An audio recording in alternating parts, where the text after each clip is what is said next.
This is the newest episode of Summoning Insight. As promised, we are continuing during the off-season. It turns out, actually, there never was really a reason our show should end in the off-season, except if we don't want to do it. Because if you think about it, right, if you look, the viewership, by the way, is almost exactly the same for us on all these VODs. It's just about whether there's something to talk about. And luckily, since the off-season is when roster moves and fan reaction happens, that, if anything, is actually ripe, fertile ground to create episodes. So, as you say, as is classic, you know, the phenomenon that I noticed about this show that has become like another all-time great LFN show, By the Numbers, which is on By the Numbers. It almost got so that me and Richard were like, you don't want to be, you know, self-aggrandizing, but it started to feel like every team in the world released their news. Like if we did By the Numbers on, I don't know, Tuesday night, it felt like every team in the world released their news Wednesday morning, so that like it was maximum out of date by the time the next By the Numbers happened. So like you couldn't go in on them or whatever, or it was like, you know, old hats. Because it basically, in that episode, the only thing that saved us, Monty, is really early on, there's a moment where I just do the classic Thorin thing where I do like, you know, counterfactuals and I go, but imagine if Thorin was on T1, and like that's obviously what then people go, oh, he got the early Thorin taken, and I just was guessing on that one, guys. That was like a meme angle. That we were just doing the document and what was possible. But it turned out literally an hour after we did the episode, they did actually release the news that like Thorin had joined T1. Even though, by the way, technically that in itself has some drama in it, which is, you know, that's a part that a lot of idiots haven't noticed about this. Without jumping ahead, when we get into the whole Zeus drama, Monty, it's actually implied later on by like there was a source in the middle that did claim there was like some LPL involvement where two different teams, TES and JDG, I think, were trying to get Zeus as well, and they claim, Monty, something like that when that before Hanwha had actually technically even signed Zeus, T1 had already done. They're like, thank you, Zeus, goodbye, you've gone. Just as like a reprisal, that was even implied within some of that shit, you know. So it's been a massive drama bomb the whole time since the last episode, guys. Well, like, it was outrageous too, because constant, wasn't it? You know, I thought that we ended at like, I don't know, 11 p.m. midnight Korean time. And I thought, surely there's no way that any news about this comes out tonight. And then an hour later, in the middle of the night, they decided to release all this information. Yes. I guess they had spent the time since the 3:30 p.m. signing or whatever it was of Zeus. But I think that whole drama is just really wild to me because honestly, Thorin, it seems pretty straightforward what actually happened here, and yet everybody else. We'll get into that. I know. Here's the thing: the issue with this topic is there's the actual move itself, which doesn't seem particularly complicated, like you say. You can read into it. It's just a question of like, you know, do you think things should be done that way? But obviously, the bigger issue is more like how did people respond? I actually made my whole 3-hour video almost basically about how like T1 people are framing things that they're just like owed everything by the world, and like, you know, like they're entitled to, like they're even entitled in negotiation to you just going, by the way, here's how you can win the negotiation. Here's like the secret number, I'll tell you. Like, you know, mad shit like that, which we can get to. But here's the thing, Monty. Forget T1 looking bad in this off-season. If you want to look good this time of year, see this t-shirt I've got on here. This is actually a custom t-shirt because this actual shirt with this cool, like, zombie pirate design is part of our Last Free Nation collaboration with Into the M, obviously the wonderful apparel company we often mention. And why did I say apparel company, not t-shirt company there? Because even though we tend to show you the t-shirts, by the way, this particular t-shirt, the fabric is so soft, it's actually really nice. It feels really, really nice and loose on me. But this is actually going to be one of our first collaborations with them where we're specifically targeting this one, because obviously it's a little bit on theme for our design, isn't it, of Last Free Nation, and being our own free pirate utopia in esports winter, marching through the winter of esports right here. And you guys actually on our Discord, we shouted you out and said, hey, leave some feedback. We showed you guys multiple designs. This is the one you guys like the most. We even added the fur trim to the lead pirate, so it looks like Thorin's jacket, his fur trim jacket. So we got some shout outs there. You can see it right there. So it's fun. And this is going to be releasing on November 27th. Which also coincides. If you're watching the VOD, basically by now, almost, it'll be out in theory by the time you can watch this episode. Yeah, so if you're not watching live, if you're watching the VOD, it will already be out November 27th. You can pick it up from Into the AM, and it coincides with their amazing Black Friday deal, which is up to 60% off everything site-wide. So you get additional bonuses. And we have this link down here. You can use the old link as well, but the intotheam.com/LFN-T, as in t-shirt TEE, so LFN-TEE. And you can use that link, and should take you to this t-shirt so you can purchase it, but also just load up on some Christmas gifts while you're there. Why not? Who needs a polo? So just look at that image on screen right now of Monty candidly modeling this t-shirt. Doesn't he just look totally normal, like a productive member of society that has excellent apparel that will keep him, nice and warm? And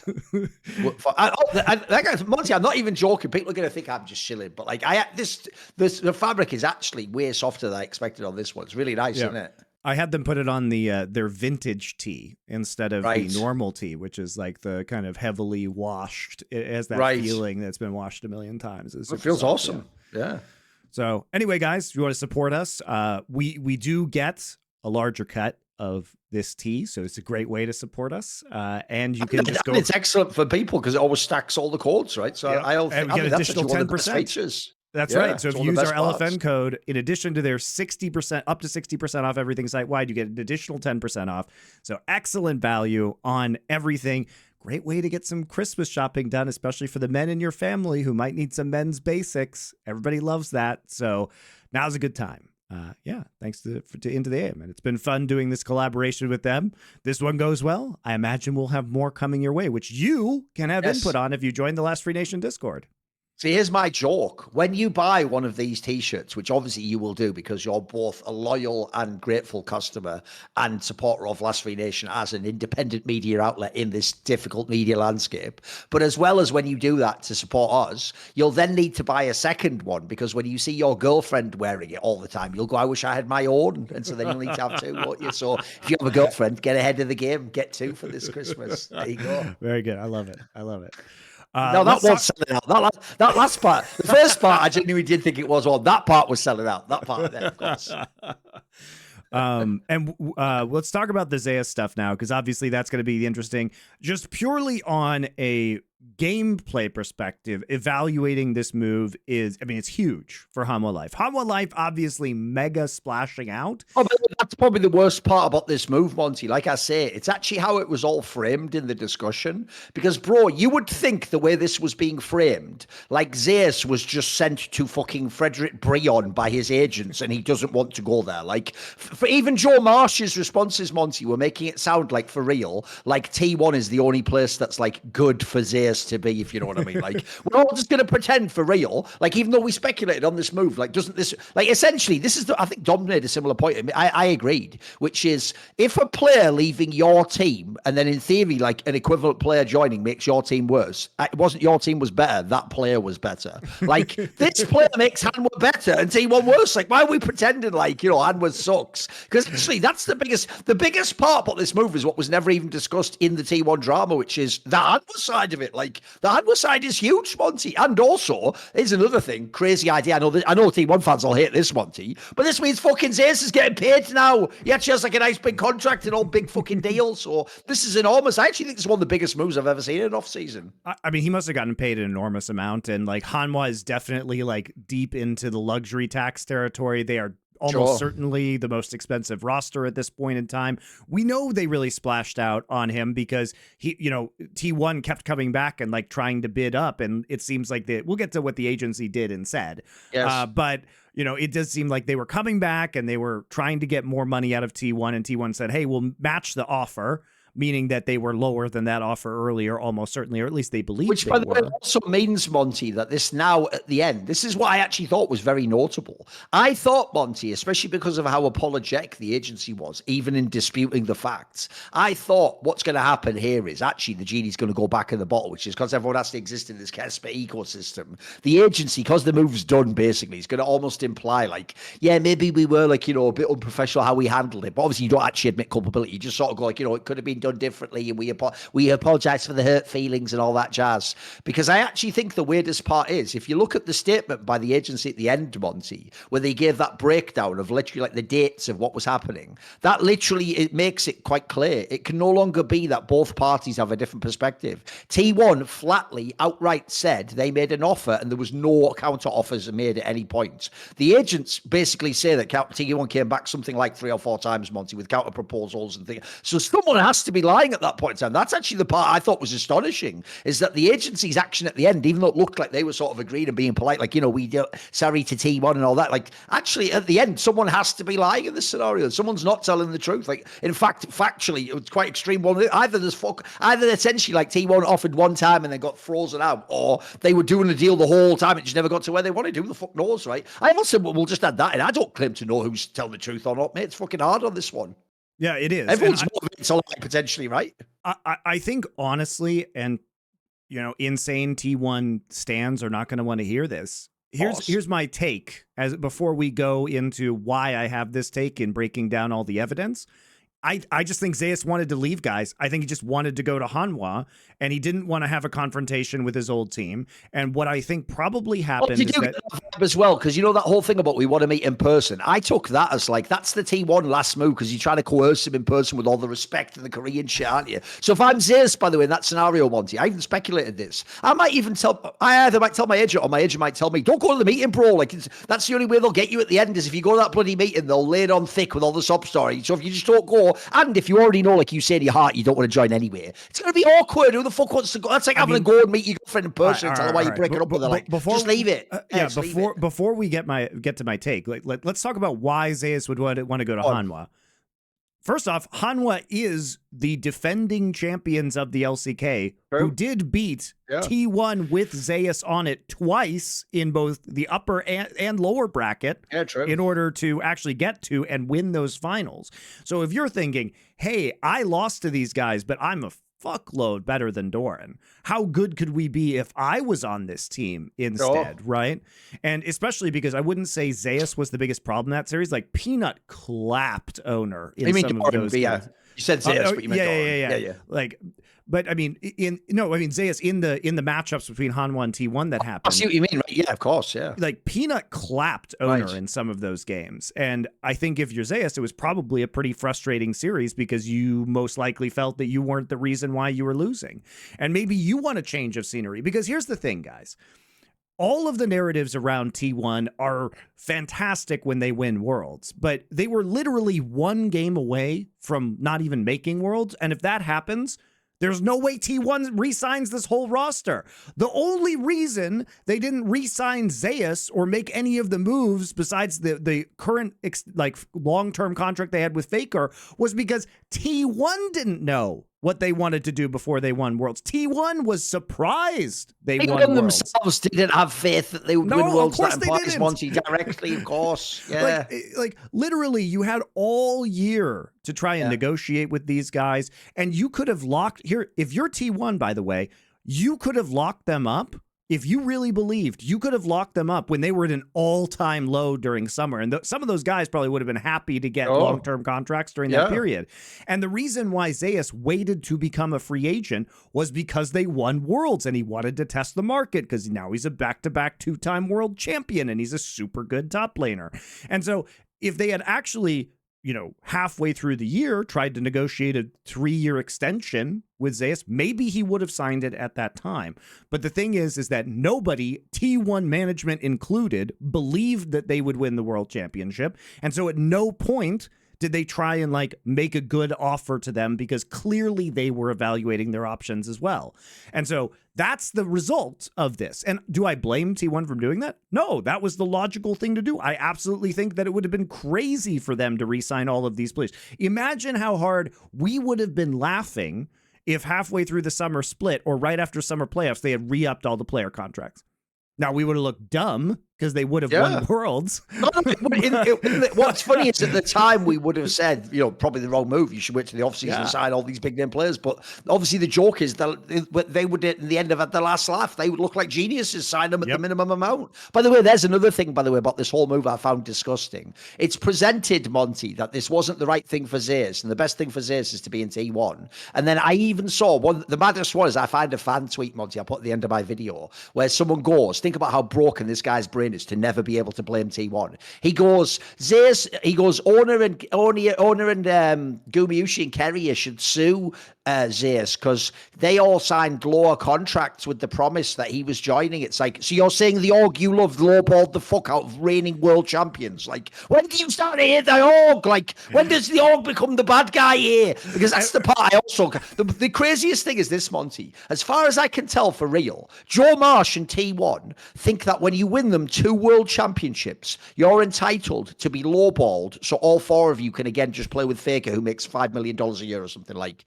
what even is that? Why does that not make you the douchebag as the org? Like, remember, it's not even like Faker is old Faker 1v9ing. Like, he's even the guy who, like, you're carrying as Zeus or Gumayusi, but you're gonna fucking sign for, like, whatever, like a fifth of what he's making. That doesn't even make sense. I find that part gross. Because, Monty, in his final, thing of, the statements in the AMA, Joe Marsh constantly kept saying this thing where he kept saying that our aim was to get all of these guys, the best salary in the world for their position. That is such a bad faith statement, Monty, when you consider, if you know with the LPL as well, how much people make in every position. Like, there's no universe Gumayusi is anywhere close to, a ruler contract. It's not even plausible, bro. Like, it's actually kind of gross that, why does T1, Monty, get to win everything, get every possible advantage? We were discussing, if EWC counted, they would have even got a salary cap hit reduction. They're getting all the fucking world skins. That's going to be millions. They were doing all this advertising. By the way, there's a hilarious clap as well. Crazy idea, dickhead. Don't sell merch that then you don't have the player signed for. And then the fans, are you ready? That's probably my favorite part. These fans are so shitty and petulant at T1.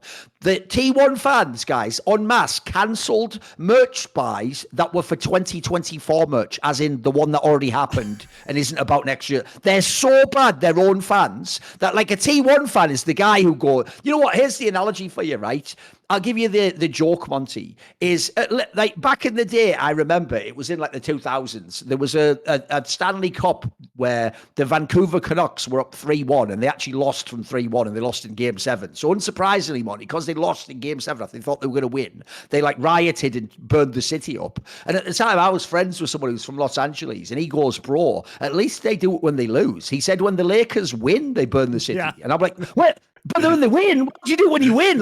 This is the maddest thing on T1 fan. They destroy their own org. Bro, if one thing goes wrong, they just start going, well, then fucking burn it all, burn everything in this motherfucker. No, why are you doing that? You're destroying T1. You're the one destroying T1. They need that money. Why would you be canceling? Why would you be canceling the merch from the year that made you happy? Yeah. Don't you want to remember the times with those players? It's crazy.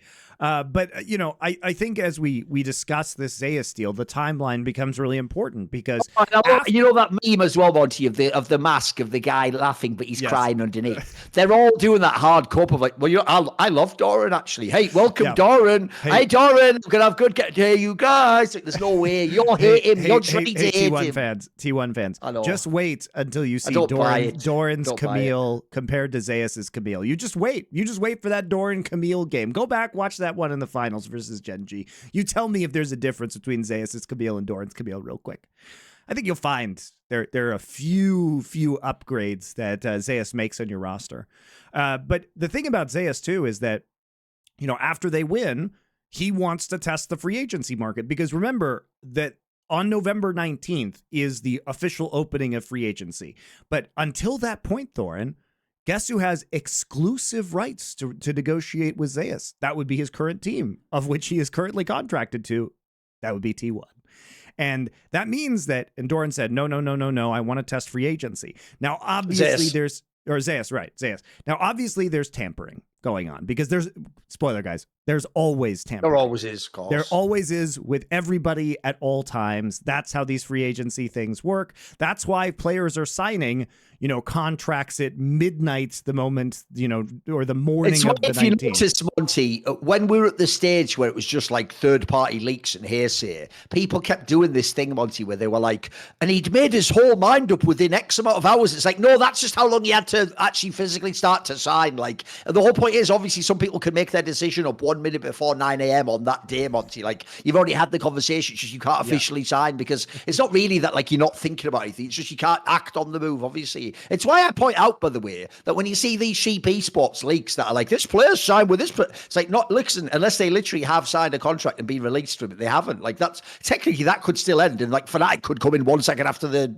market opens and sign them. Like, that's not for sure at all, 'cause that's how league works. And I can just tell you guys that I know from talking to teams that there are people after midnight on the 19th of November running around Korea to different cities in the middle of the night, meeting with players. And some of these deals get signed at 4 a.m. or whatever. You know what I mean? Because that's how long it takes for, the players to think about it. The lawyers are there. It's a whole fucking big hullabaloo, right? To refer back to that earlier thing, Monty, did you also infer it similarly, where you noticed one of the main T1 angles was the idea that, like, they were making negotiations, they were potentially offering him stuff, but then when it didn't go the way they liked, they were like, whoa, pause, we have to get you in a room with me directly, just me talking to you directly. I do think that's...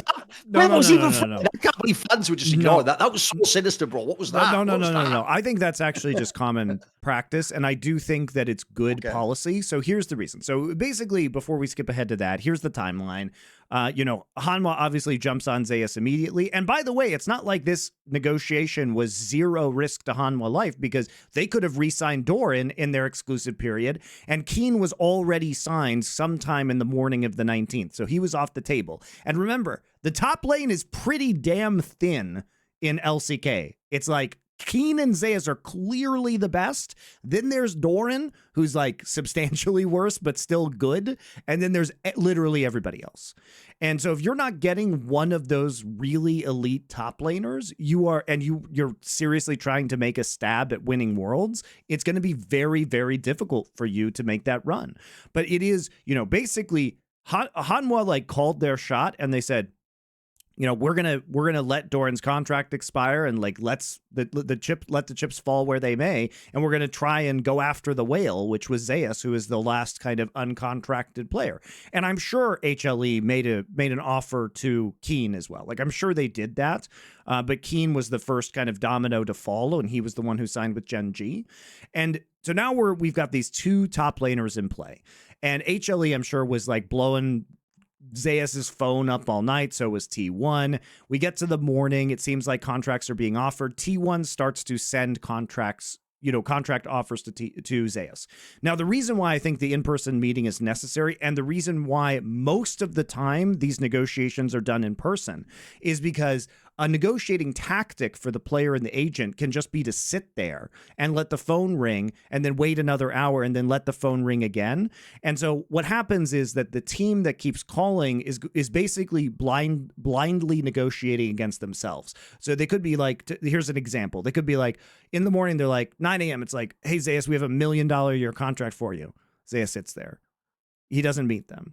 Okay, Zeus, we have a $1.2 million a year contract for you. But you don't know if Hanwha is increasing their offer or not. And if you are serious, if T1 was serious and they really wanted to match the offer that Zeus was getting, they kind of have to get into a room with him so they can make sure that the number is real from Hanwha, and they can put the last best offer on the table and be like, this is it. We're walking out of this room in 10 minutes. Sign it or else. Right.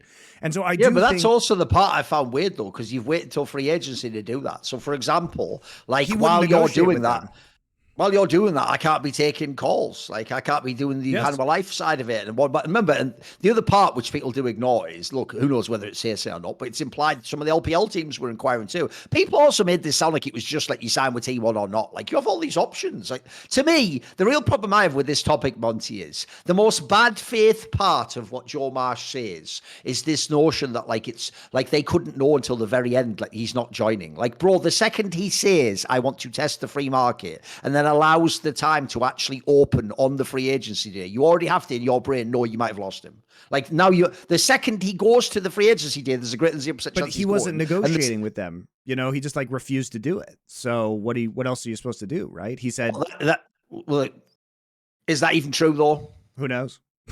That's the problem. The whole thing relies on RT1 liars or not. And spoiler, I don't consider them a truthful organization. By the way, it's the same organization already publicly claimed that fucking faker's dream is to have dinner with Mohammed bin Salman.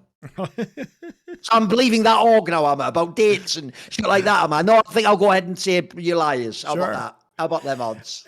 And you know, Hanwha, the thing is that T1 fans and Joe Marsh were very offended by was that Zeus wouldn't meet them for the meeting. But it's like he's not obligated to meet them. And you know, I feel like T1 probably put a lowball offer on the table earlier in that day or during free agency, and I think it pissed Zeus off.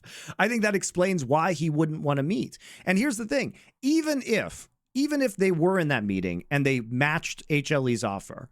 So first off, HLE might bid up again. You don't know that. But also, is it really the same offer? Because on the one hand, you have to play on T1 again with all of these expectations, whereas Hanwha Life without Doran and with Zeus is just kind of an objectively better roster. So you're getting paid at best. I feel like you're getting paid the same amount of money to be on what is likely going to be a worse team. Because sure, you could be like T1 super clutch. They win every Worlds. Well, I would say the consistency, you know, at least towards the end of this last year was definitely trending in Hanwha Life's favor. Right.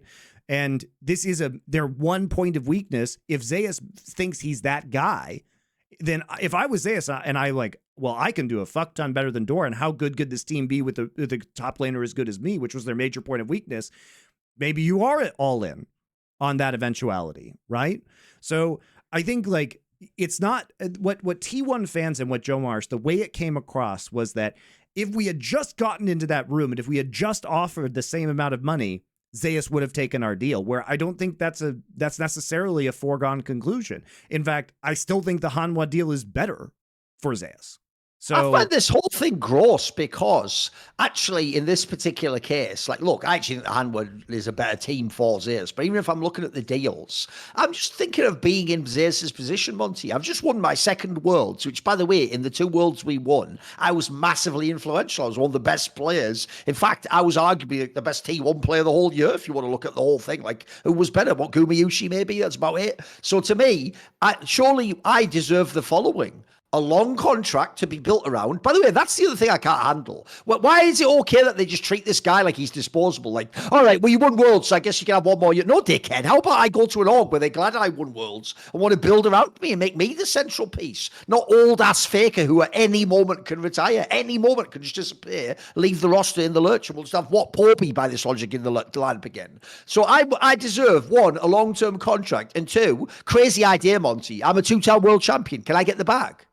Why is that an alien concept? Like, you know, we hear all these stories about people in the LPL and LCK getting giant. Can I have that? I'm the best player in the world. Bro, Dom is having the conversation every stream. Is Zeus the GOAT top laner? So I'm the GOAT in my prime, a 2-time reigning world champion now. Can I have the bag? Can I have the millions of dollars? And then people did that thing, Monty, where in the comment, this is where you know people completely left the reservation. I saw some reports that said the difference was only 500 million Korean won. The difference is only $327,000. Did you just say that out loud in esports winter in 2024? You daft fuck! Like, you know, do you hear what we said about this? That it's not the else. Listen, we're not. That's a line that could only have been said about 7 years ago with like Double Lift and some other fuck in the LCS discussing like their insane offers. Like, it's only had 400k extra. Like that. Those days are gone. Like 400k is huge. By the way, I've just won Worlds. That's the thing I don't get, Monty. You know, if you want to go from the cynical sports angle, you think about how sports athletes do it. Normally, when you win the championship, Monty, is by definition when you get the big contracts. That's the best leverage point in your whole career. Like, even role players do that. You know how often role players leave the like Super Bowl winning team? Because that's the one time you're going to get the big contract if you're not actually like the best player in the world. So I think it's actually also gross to imply that, like, let's be real. This whole tantrum, Monty, is actually about that dreaded fucking acronym, isn't it? The whole tantrum is that it has to be ZOFGK all all at the same time because T1 fans like Stans have shipped that they should play for another year together. So somehow that means even if we're lowballing everyone and offering people far from market value in what you could argue, Monty, in good faith is potentially the only moment in their career they will have this market value. They might never have it ever again. And instead you're telling them just accept a worse deal just to keep essentially like a fanfic of like 5 players playing together and loving each other and being best friends going, as opposed to even going, as you say, to a better lineup and potentially, you know what, the only real win is this, Monty. The real W is this. We actually now need for real Hannibal Life to just win everything, bro. Imagine they just like Grand Slam fucking 2025. That would be glorious because every dickhead T1 fan would be like, yeah, he should be in T1. Like, shut up, you fucking cretin. And also, I'm just going to say this. I actually think this is where people like Dom, they've gotten beaten down too much, Monty. He's lost 2 worlds. He's taken 2 worlds L's to the face. He hasn't realised yet. I'm taking those 2 L's and spinning them sideways and making a W out of them because here's why. Because, Monty, I'll tell you one thing I can tell you right now. You might think I can't be this bold. You know what? I can't know if Hanwha will be the best. I think they've got a very good chance, but GenG's roster could be good. There's some LPL teams we can discuss could be good. But I'll tell you one thing I do think. I'm not even a Doran hater, but crucially for me, Doran needs to be on a team where the main carries are the mid and ADC, obviously. So the main problem, I think, is this. I think that Zeus leaving has killed all of the hype around T1, though, because 1, he was the best carry, in my opinion, and then 2, I think he was the one that enabled a lot of the draft shenanigans. So I think that goes away. Like, bro, if you're Doran, you just play the meta champions now. Like, how does T1 become special? Surely now, for real, I think they haven't just lost the potency, bro. I think they're going to be like the 4th Korean team or something insane like that. Like, they're not even going to be that good. Yeah, it's going to be over for them, innit? I think they're going to win. People underestimate the amount of pressure in draft Zeus was able to absorb, both by having weird flex picks as well as frequently just blind picking and just straight up winning a lot of the time. Like the fact that he spent a lot of this year. The fact that he spent a lot of this year as a top laner, you know, for most of this year, he had the lowest counter pick percentage of any top laner in draft, whereas Keen had the highest. And what he would do is he would just pick Aatrox or TF like every fucking game and do extremely well on these champions, which allowed his other teammates to have counter picks, which is honestly very crucial a lot of the time for Keria and the way that their bot lane plays, especially if they want to do bot lane flexes or have Keria's weird supports or play aggressive with double ADCs like they did. These were really crucial for them. And it does change a lot of the way that they are going to play. It also, you know, there are a lot more weaknesses. You could say, well, Doran can play Jackson GP, which is true, but he's not the same carry player that Zeus is, especially on weird champions. And it's not like Zeus can't play Jackson GP, right? He's just much more versatile. Doran's a very low economy, weak side player. And that's fine, but somebody has to be the mega carry on T1 then. And Gumayushi was the most consistent player of this year, but he was never really in contention at any point this year as best ADC, not, you know, in the world or not even LCK. He was being outshone at all times by basically other players. And he does have some pretty substantial champion pool weaknesses also. So he's good. He's a very good ADC, but he is not the same level of elite that we've seen from players like Light or Elk or Ruler or Viper at times, right? He's never had that level of a high, and that's concerning. Maybe he will. Maybe this is his opportunity to do it. Maybe he steps up. Maybe Faker, a lot of the treatments he's taken for his wrist will help him perform or be able to practice more and be better. These are all possibilities that could happen, but it does seem on its face that this is going to be absolutely a weaker T1 roster. And yeah, I mean, also to your point about Zeus signing, there were rumors last year that he had LPL offers that were absolutely massive, and he took the L to stay on T1 this year to kind of keep the band together for one more year.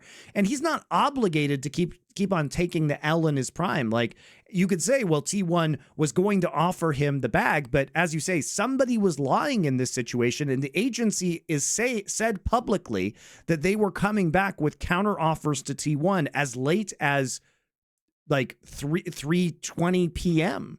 in Korean time. And the agency says that the negotiation ended at 3:30 p.m. due to an unacceptable counteroffer from T1. So you know, Listen, I know, Monty, what they mean, but that sounds like the way that's phrased is like, oh yeah, well, about my counter offer is I want to fuck your mum. All right, that's unacceptable about this negotiation. Because even though I know what they mean, but it's like just too low an offer. Just the way that's phrased sounds so salacious. Like that's an unacceptable counter offer. Well, and they said that chew up your ass. Like, I love it. I mean, it's just like they said as well that there were calls between Zeus and T1 going on as late as like 2:53 p.m. So they were having calls up until, you know, the last 40 minutes or so. That's another thing, because we're reading this from the T1 side. You don't realize how bad you can make this sound, Monty. It's like they give you a low ball offer. So Zeus is like, nah, fuck those guys. Ignore them. Just focus on Hannibal Life. And every time you try to talk, you just get like incoming call, 40,001 extra cent. Like, oh, shut up, Joe Marsh. Like, I'm calling again. Oh, 2:53 a.m. Can we meet? Bro, just let me meet you in person, please. I must see you. By the way, that even has crazy, like, overly attached ex-girlfriend vibes as well. Like, please, I just have to meet you in person and get closure, please. If I just meet you, it'll all be okay. I'll say the right things. It's so weird. Well, it's also that, you know, Joe Marsh was claiming that there were no counteroffers from the agency. So something really weird happened. You know, Monty, I've got a question for you as well. This is one thing I wanted to ask and no one else did. Why is Joe Marsh the one saying any of this?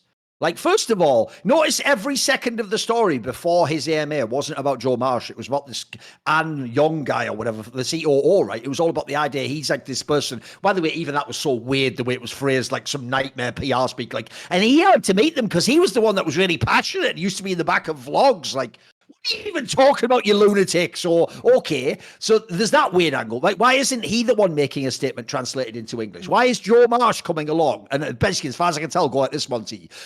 Ladies and gentlemen, I'll be holding a press conference, but I have no information, no details, and I'm just going to over and over again repeat the talking point, which is we aim to give them the best deal offer, and I can't address any facts. Because I actually thought what the agents did that absolutely played T1 is T1 gave no details, and the agents gave a literal list of details.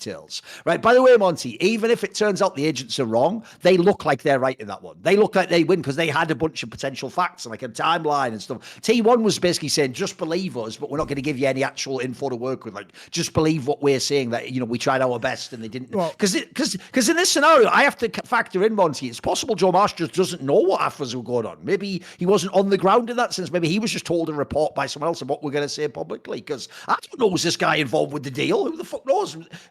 He's just the mouthpiece, as far as I can tell. Well, the thing about Joe Marsh, too, is that all of this was obviously happening in Korean language. So how could he possibly, you know, sure, I'm sure. No, you fucked up now. Him and Reckless were sat off the side going, did you get all that? Yeah, I got it all, mate. Oh, fucking, I know Korean too. Yeah, fucking tell you what. It's brilliant in T1, isn't it? It feels like this is all just a weird game of telephone that was taken. Like, all of this took place in Korean, was then translated into English for Joe Marsh. Joe Marsh then took this information, said it in English, and then it got translated back into Korean. So I have a really hard time when we get to the fiddly language surrounding this, believing that this is all 100% like tonally accurate language information that we're receiving, right? For that reason, because it's been translated in such a fucking weird back and forth way. But also to the, you know, there are a bunch of really interesting questions surrounding this, because T1 said that there was a 3 p.m. deadline that the agency said was sent by Hanwha. But then T1 accuses the agency of doing it because they called Hanwha and Hanwha said they didn't set the deadline, which, by the way, Hanwha has no reason to not lie about, by the way. Now, I did say it. So T1, because they tried to claim this money, T1 were like, we've reached out to Hanwha. Right, so you now believe your direct competitor, both in the game and in negotiation, is telling you the truth privately, not like the agent who wants to deal with one of the two of you. That already is mental in itself, bro. You're already off the reservation. And then also, secondly, that's also an interesting detail, Monty, because you ready? This is actually where T1 slipped up, I can tell you as a journalist. Because think about what you've just said there, Monty. What you've said is this: if you're T1, you're presenting the case, even though I noticed by the time you get to Joe Marsh's comment, you've backed way off all the shit in the hearsay. Notice in the hearsay, it was like T1 are mad and they're going to sue this guy and they're going to fucking find all information and use television stations. And by the time you got to Joe Marsh, it was like, I believe they might have operated in a grey area where, you know, we're not sure. All of a sudden, they walked all the way. That was legally wrong. By the end, it doesn't even sound like you're that mad. But anyway, you pretended you were. So here's the point, Monty. This is the part that's mad. You've publicly claimed these agents are not just shady, they're liars and have actively sabotaged the deal you're involved in. And that you've reached out to the other party in the deal, Hanwha, and they've confirmed to you there was this deadline. Spoiler, do you want to know the way Hanwha could confirm that T1's telling the truth and these orgs are dodgy? They could make a public statement, Monty. They could go, we would just like to say that there was actually a deadline at 3 p.m. not set by us. Do you know what's weird, Monty? They haven't done that. Even though crazy. This is why T1 is fucked up, guys. Because all Hanwha has to do to get rid of a bad agent that's actually acting really fucked up is just now agree publicly with what T1 said. They're never going to, by the way. Spoiler, I predict Hanwha will never address this. And by the way, you shouldn't. You won. You've won already. Let T1 just froth and boil and rage and fucking all of it. But don't worry about that. Leave it. Just leave it. It's also these suppositions that people have, like, the agency was acting in bad faith, that they should have done more and they weren't doing what was best for Zeus. But they're ignoring. The agent did an awesome job. They got a better deal for Zeus. And my joke would be unfuck T1 as a bonus, but that's obviously not positive for T1. I get that part. But just if there's a scenario here where, unless we know what Zeus's thoughts were, because if Zeus just tells his agency, here's what we would do. We're not at that level yet, guys. When we get funded, we will do stuff like this.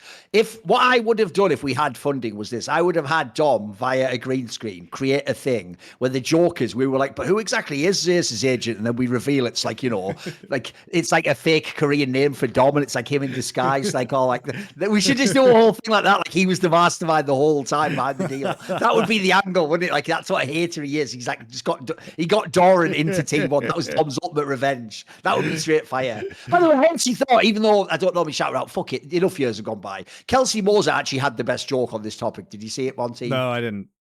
She had, like, in her usual incredibly dry style of humor, because she has that like. Yeah, deadpan. Just worked all day and drank a load of whiskey type sense of humor, right? She just said that it was like Faker had accomplished everything. So they said to him, like, what are you going to do now, sir? You've accomplished everything there is to do. And he was like, took a sip of water. Give me Thorin. So like, that's like the last challenge left is like carry Thorin to a world. That's pretty good. That's actually fire. That's however she workshopped that. That was well done. That was executed well. I like that. I appreciate that.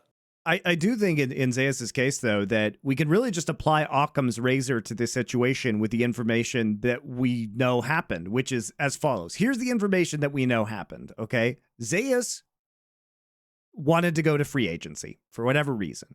When free agency hit, he declined to meet with T1 and apparently ignored their offers. So either you can believe that the agency was doing a bad job, which is not in their best interest, because then they lose Zeus potentially as a client, and also they lose a bunch of the money because their commission is dependent on the amount of money he receives, right?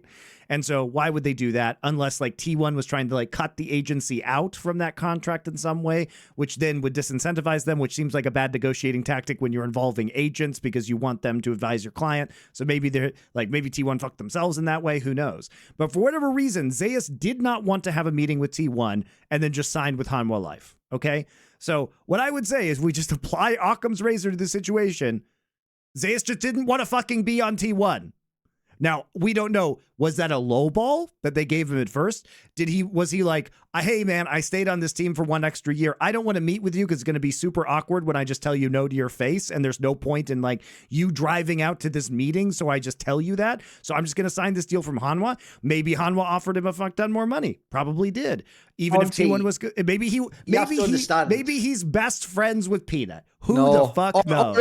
Already no one can relate to you. And this is why Stan culture is the worst shit ever, Monty. Because remember, they all believe, because of the interviews and the videos, that everyone in T1 are best friends. And they all love each other. You have to understand, Monty, they all just want to play together. That's why I said earlier, I actually think the most sinister implication that T1 fans are saying themselves, but they're not thinking through, is by your own logic, why would owner Gumayushi and Kerry feel trapped now? This is awesome. They wanted to be in this org, and this is the best org they can be in. Because, by the way, can I just bring that little detail up as well? I haven't hit that point hard enough yet. Bro, that means they're all getting lowballed. Like, if I'm owner, I'm supposed to go now now, Monty, and get like the Katie Roaster deal where I get like, $2 million to be their star jungler. If I'm Gumayushi, maybe I'm supposed to go and play in like the LPL and get like $4 million a year or something. Like, bro, this is the time where everyone's leverage is enormous, and apparently a bunch of them who were world champions that you're never going to get a better chance than that are just signing like not the biggest deals. Like, I'm also concerned for these players, because here's the part that people don't mention that's really dirty.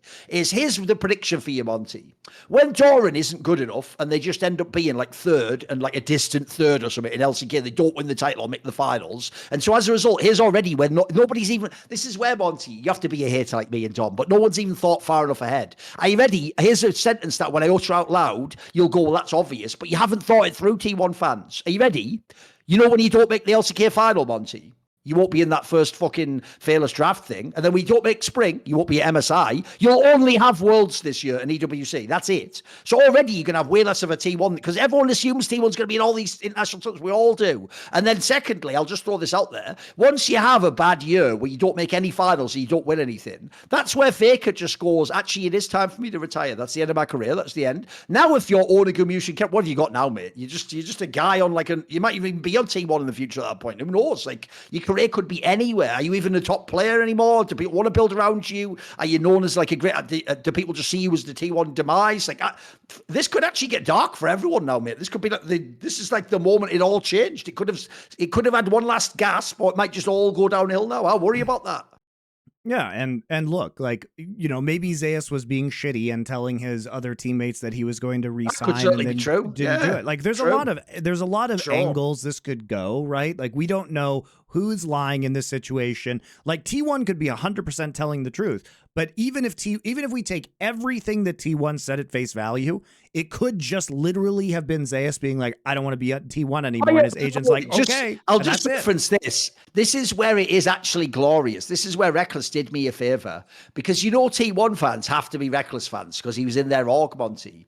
Well, do you know what? Do you guys hate players who give verbal agreements that they'll join teams and then don't join the team after the team mix the rest of the roster? Oh, Reckless in 2020, you mean? When he told Fnatic in the offseason, he was a free agent, oh, I'll stay and be part of your team. Then he was like, actually, I think I'm just going to go and join G2. Are you ready? Our rival, and this will blow your mind, Monty, a better roster. So you mean you hate people like that? You better hate Reckless then. I didn't do that. He did that, not me, mate. Because I made this point in my video as well, Monty, that this just shows you also the insane double standards. Because remember, Monty, if G2 has a player under contract, they're supposed to directly sell to their rival because the fan and the player wants that, even though they have them under contract. But people who are free agents can't just choose where to go. Like, what is this? They just changed the rules depending on if they like the player or the team. Love that people think that there is some sort of law that's being broken here when it's literally a free agent uncontracted player choosing which meetings to take and which contracts to sign.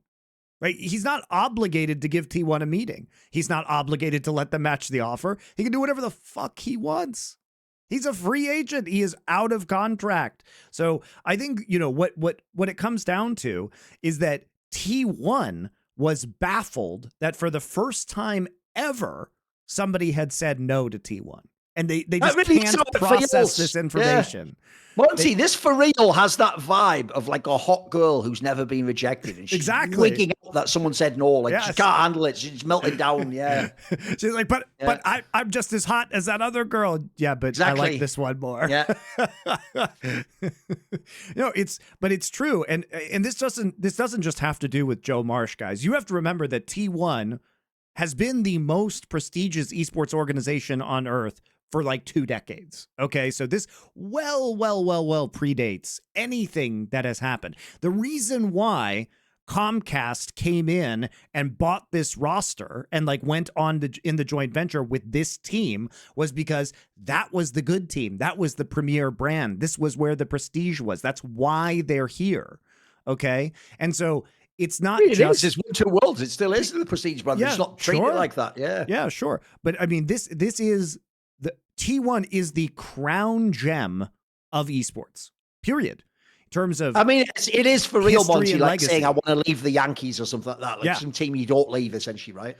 So I can imagine that it's not just Joe Marsh, who's definitely is like a Johnny come lately, It is also all of the people at the T1 organization who have been there for decades, in some case, being like, holy shit. And like the new people are probably watching their reactions to the situation, and the fact that they have locked up Faker for so many years and he's just been the draw. And it's like they could always get whatever players they wanted. They never lost a negotiation. Did they always construct their rosters the best?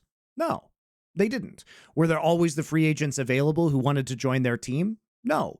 But like when a player who was free had the opportunity to join with T1, they always did. That's the thing. Like there haven't been in League of Legends history players who have spurned T1, right? It always has been seen. I mean, that's a rare one. There's the Smebs of the world, but even then, that's like that in itself was half the news. Was like they said no to T1. You're right, yeah, of course. But it's been really rare. You can even say, I mean, this is separate, but it's actually coincidental. Also, especially for top lane, Monty, that's the place you go to win the championship as a top laner. Every top laner tries to join T1. Flame did, obviously Khan and all the others, Duke, etc. all did. So no, that's the thing. I get for real, no joke. They just are not used to anyone saying no, and especially not. I know this will sound weird, but that's why I think they were so entitled. They were like, and you dare say no for more money and a better contract? Who do you think you are? You think you're better than us? It's like, spoiler one, yes, I do think he's better than you. And two, now he's better with a great contract too, so suck that, you fucking losers. Also, last thing, Monty, this is where I love checkmating people logically.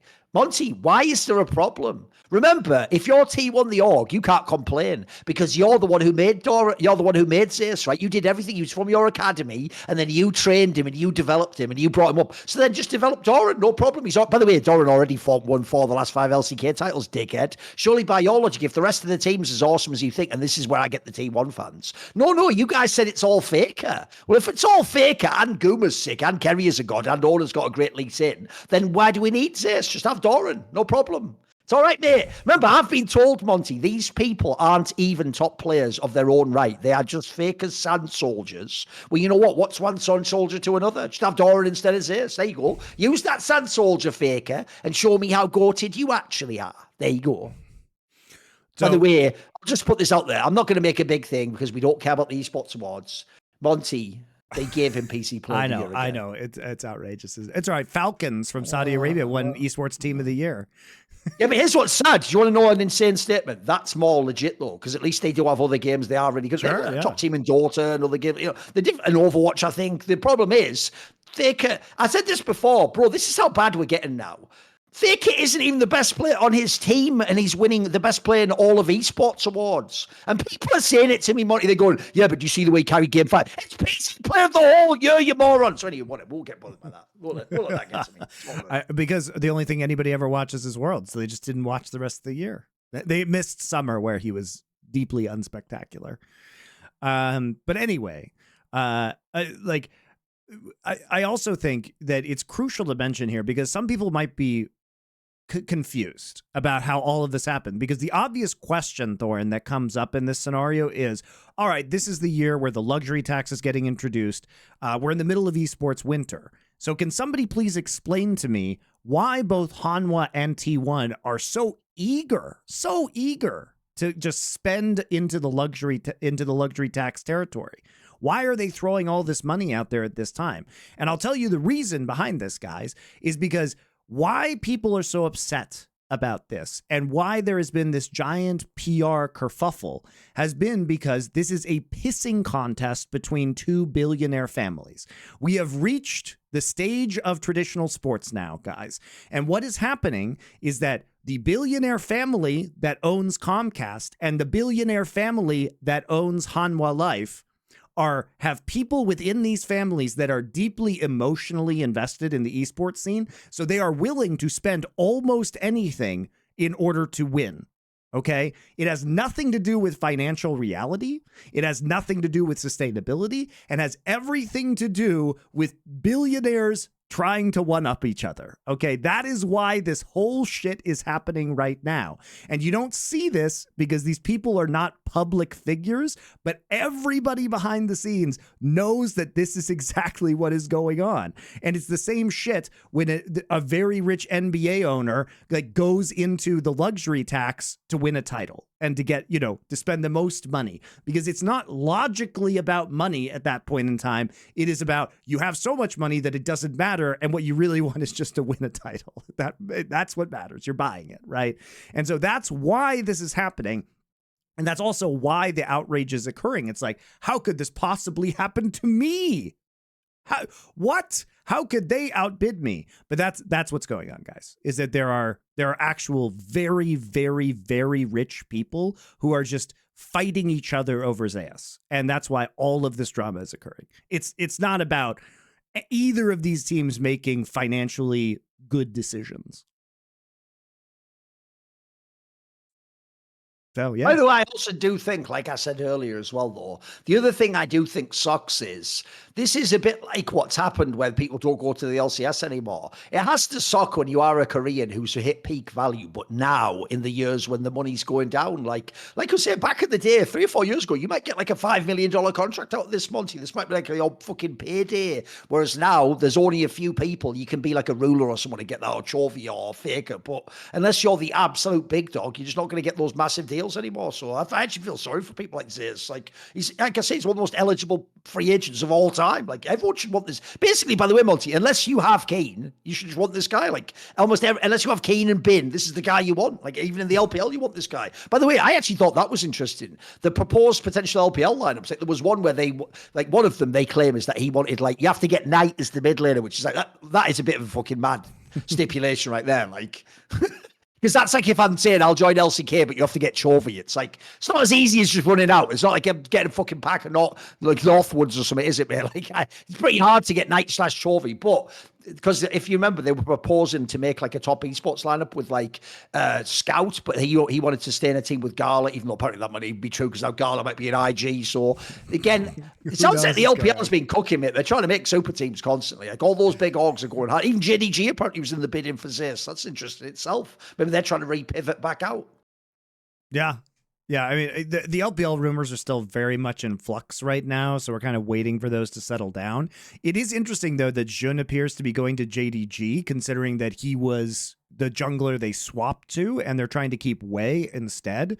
Jun was obviously the jungler they started with at the beginning of the year, and then, came back in and actually performed extremely well after being subbed back in at Worlds. But it seems like I do think Wei offers them more versatility than Jun does, but Jun's kind of like that wild card factor, and it's especially considering he played well in tank junglers at Worlds. I was a bit surprised. Maybe they just didn't have the money, or he wanted to leave in this situation. But it seems like, BLG's probably going to mostly run it back for next year as it stands right now. But yeah, the Gala to IG rumors are really interesting, especially considering that Rookie and the Shy are also rumored to IG, and JJ from EDG is another one who might be going over there. But there have been a lot of players that have been rumored to IG this offseason, so it's a little bit tough to know like what to believe at this point in time. Like here's both the thing, Hung and Gala, the LNG bot lane has been. I'll crack the code for you. Spoiler: it doesn't matter who joins IG, Monty, as long as it is the following: the Shy plus Rookie plus a good ADC. That's all I need. I'll accept anything else. I've accepted worse in the past. That's all I need. Just give me Gala or fucking anybody. You insert them, Jakilov. It could have been Ruler, wasn't sadly. Just whoever it is, put them there. That's okay, and then leave it. By the way, the real topic, we hinted at it last week, is obviously the Ruler to GenG one. Bro. Ooh, yeah, we'll talk about that. That's why the hand were like, this is why if you team one, you're really bad. It's because you're not even in the Convo anymore. The Convo now, bro, is like GenG hand were life. Like, this looks like one of the most amazing potential title races we're ever going to see, mate. Like, that GenG one on paper, that is almost Exodia, bro. That is actually a really, because think about it, normally when you make a team like that on paper, Monty, they're not actually all in form. You know what I mean? It's like this guy used to be good 3 years ago. Like, you could actually also have 4 of the 5 actually be amazing now. Like, today, they could all be sick at the same time. And cause Keane's there, and he is, like, to me, like a Swiss Army knife, you could make it work. It's not even one of those ones where it's like, and how will this function? Like, this looks awesome, the GenG roster. It looks actually potentially really, really good. I think what's also interesting is that Chovy and Ruler both signed 3-year deals. So, like, this is a really big commitment from, this. Basically, if we think about GenG, their signature players of all time, despite Ruler's stint on JDG for the past couple of years, have been Chovy and Ruler.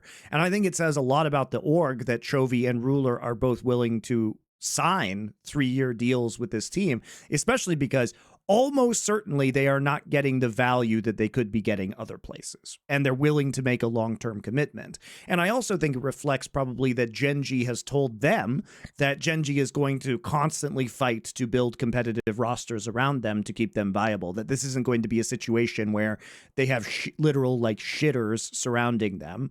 But also, obviously, now that players know that they can sign a long-term deal and just stay on a team with Chovy and Rula, probably makes it a pretty attractive destination, even for players to take a discount in order to play on this team.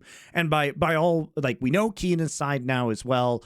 Canyon is back, and Duro, who's coming over from BNK Fear X. Now, that's going to be the big question mark this year. But we have seen, I mean, I will remind you that GenG did elevate Delight from a pretty shit Fretted Brion roster. He was obviously a very promising player. I think if you were to look at promising support players from LCK, you would have looked at Plata and Duro. These were the guys that have shown sparks on kind of bad teams. And if they can actually, if they're confident in their ability to train these players up and bring them up to speed, and especially as we know that Chovy has taken over a lot of the shot calling duties. Now, without Lehens, who is doing a lot of that might be called into question somewhat, but Lehens clearly like wanted to take the bag on Nongshim. And he just probably was not going to be able to get. And he deserves to be on Nongshim this season anyway, so there's that too. For his war crimes. Exactly. Just as a penance, Monty. But going on to Nongshim is like wearing the sackcloth and showing God, you deserve the wailing. By the way, Thorin, I don't know if you saw this, but there was a LoL esports social media post last week. Oh, God. Where, remember how we predicted that somebody would say, like, Nongshim has MSI MVP and World's MVP Lehens and Kingen? They literally made that exact meme post that we were joking about. Talking hell. Oh, by the way, the other thing about the Chovy, about Chovy and Rula reuniting is this also shows you, Monty, that important lesson you have to learn in life of the grass isn't always greener and you don't know what you've got until it's gone, as the cliches go. Because I'll bet you the second they meet up again in the team house in Korea, that this is what will happen. There won't be any like big thing of like, like the fucking closure and what was going on the last few years. What happened is Rula will just go, you know what, Chovy, I fucking love you, mate. You're so much better than your gal. And then Chovy will go, and you know what? Actually, watching you carry a team fight internationally will be much better than watching Piers lose a team fight. Welcome back, Rula. And they'll both finally embrace and truly know what they had and what they let go into the world. And you know what, Monty? Last cliche, because they let their love go, but it came back to them, that means it belongs to them. Shit. And anyway, welcome to the Hallmark sponsorship section of the show. Show the ones that you love them this holiday season with 10% off. Whatever. I do, man. I love the rulers. With the code T1 deadline missed by 3 p.m. By the way, I also love that part as well, even though it turned out not to be the case, apparently. Who knows about the deadline thing? But this is a point Rich's Wrath made. It also shows how everyone was reading all those statements in a T1 bias, Monty. Because the original hearsay said that the deadline was at 3 p.m. And then at 3:40 p.m., T1 was like, hey, we're not there yet. And then all fans weren't like, well, you missed the deadline. They were just like, yeah, why do you keep the deadline going longer? It's like, what? It's a deadline. Do you know what a deadline is? Like, what are you talking about, you lunatic? That's like going, the shop closed at 5 p.m. Anyway, I was there at 5:40 banging on the doors. It wouldn't even open. It's like, it's closed. What are you talking about? Look, they're all college students who have realized that if you go to your professor when your paper's due and you say, it's stressing me out, I'm having mental health problems, that the deadline changes. That's what they've been taught. There was a part that did crack me up, Monty, which is in the original hearsay. It said that one of the reasons they weren't there yet for the deadline is that COO guy was still like on his way and he was going to arrive later. Bro, that's literally what you do when you're the irresponsible college student. When the person messages you like, hey, you're late. And you're like, oh, sorry, I'm in the car, but you just got out of bed, like as you're saying that. Like, they're doing that bullshit. Like, oh, 5 minutes away, honest. Like, you just got in the taxi. Like, yeah, taxi, get me over the other side of town right now. Like, step on it. Like, it even sounds like a bad excuse, doesn't it? Does it even sound true? By the way, I just also, Monty, the reason why I love that as well is because I feel like only me and you could do this. We need to write a one-man play. Are you ready? It's a one-man play about the COO of T1, who definitely super loves all the players, is mega passionate. And it's just him rushing around Seoul, trying to find out, like, where's the meeting? Is there a meeting? Is there a deadline? Is Hanwha offering something? What's going on with Doran? Is calling him every 5 minutes. That's why it's one-man play, Monty. Like, as he's doing it, he keeps getting calls. He keeps having to go to a phone booth. What's going on with the latest offer of the the deadline? What the fuck? Yeah. And it's like, it's just like a fucking, it's like a 2-hour play where it starts at 2:45 p.m. local time Korea, and it runs through till 4:45 when it's over. And at the end, he's all just like in his raincoat. It's all like the deal's busted. He's walking around. It starts raining. He realizes, bloody hell, they're gonna have my job for this. I was just about to retire next week with a gold watch from T1 saying, all I had to do was close this last deal of ZOFGK, and then that's how it just ends. It's like death of a salesman or something. I just want the the movie Draft Day about the NFL draft with Kevin Costner. It's like terrible feel good like schlock. Sure. But it's kind of fun if you're an NFL fan. Yeah. That movie about this Zeus trade, except Jonah Hill plays Joe Marsh, would be just fucking fire. Obviously, the joke is I also would cast Jonah Hill as Joe Marsh in any film I made, so just to be a dick, really. No, but here's the thing.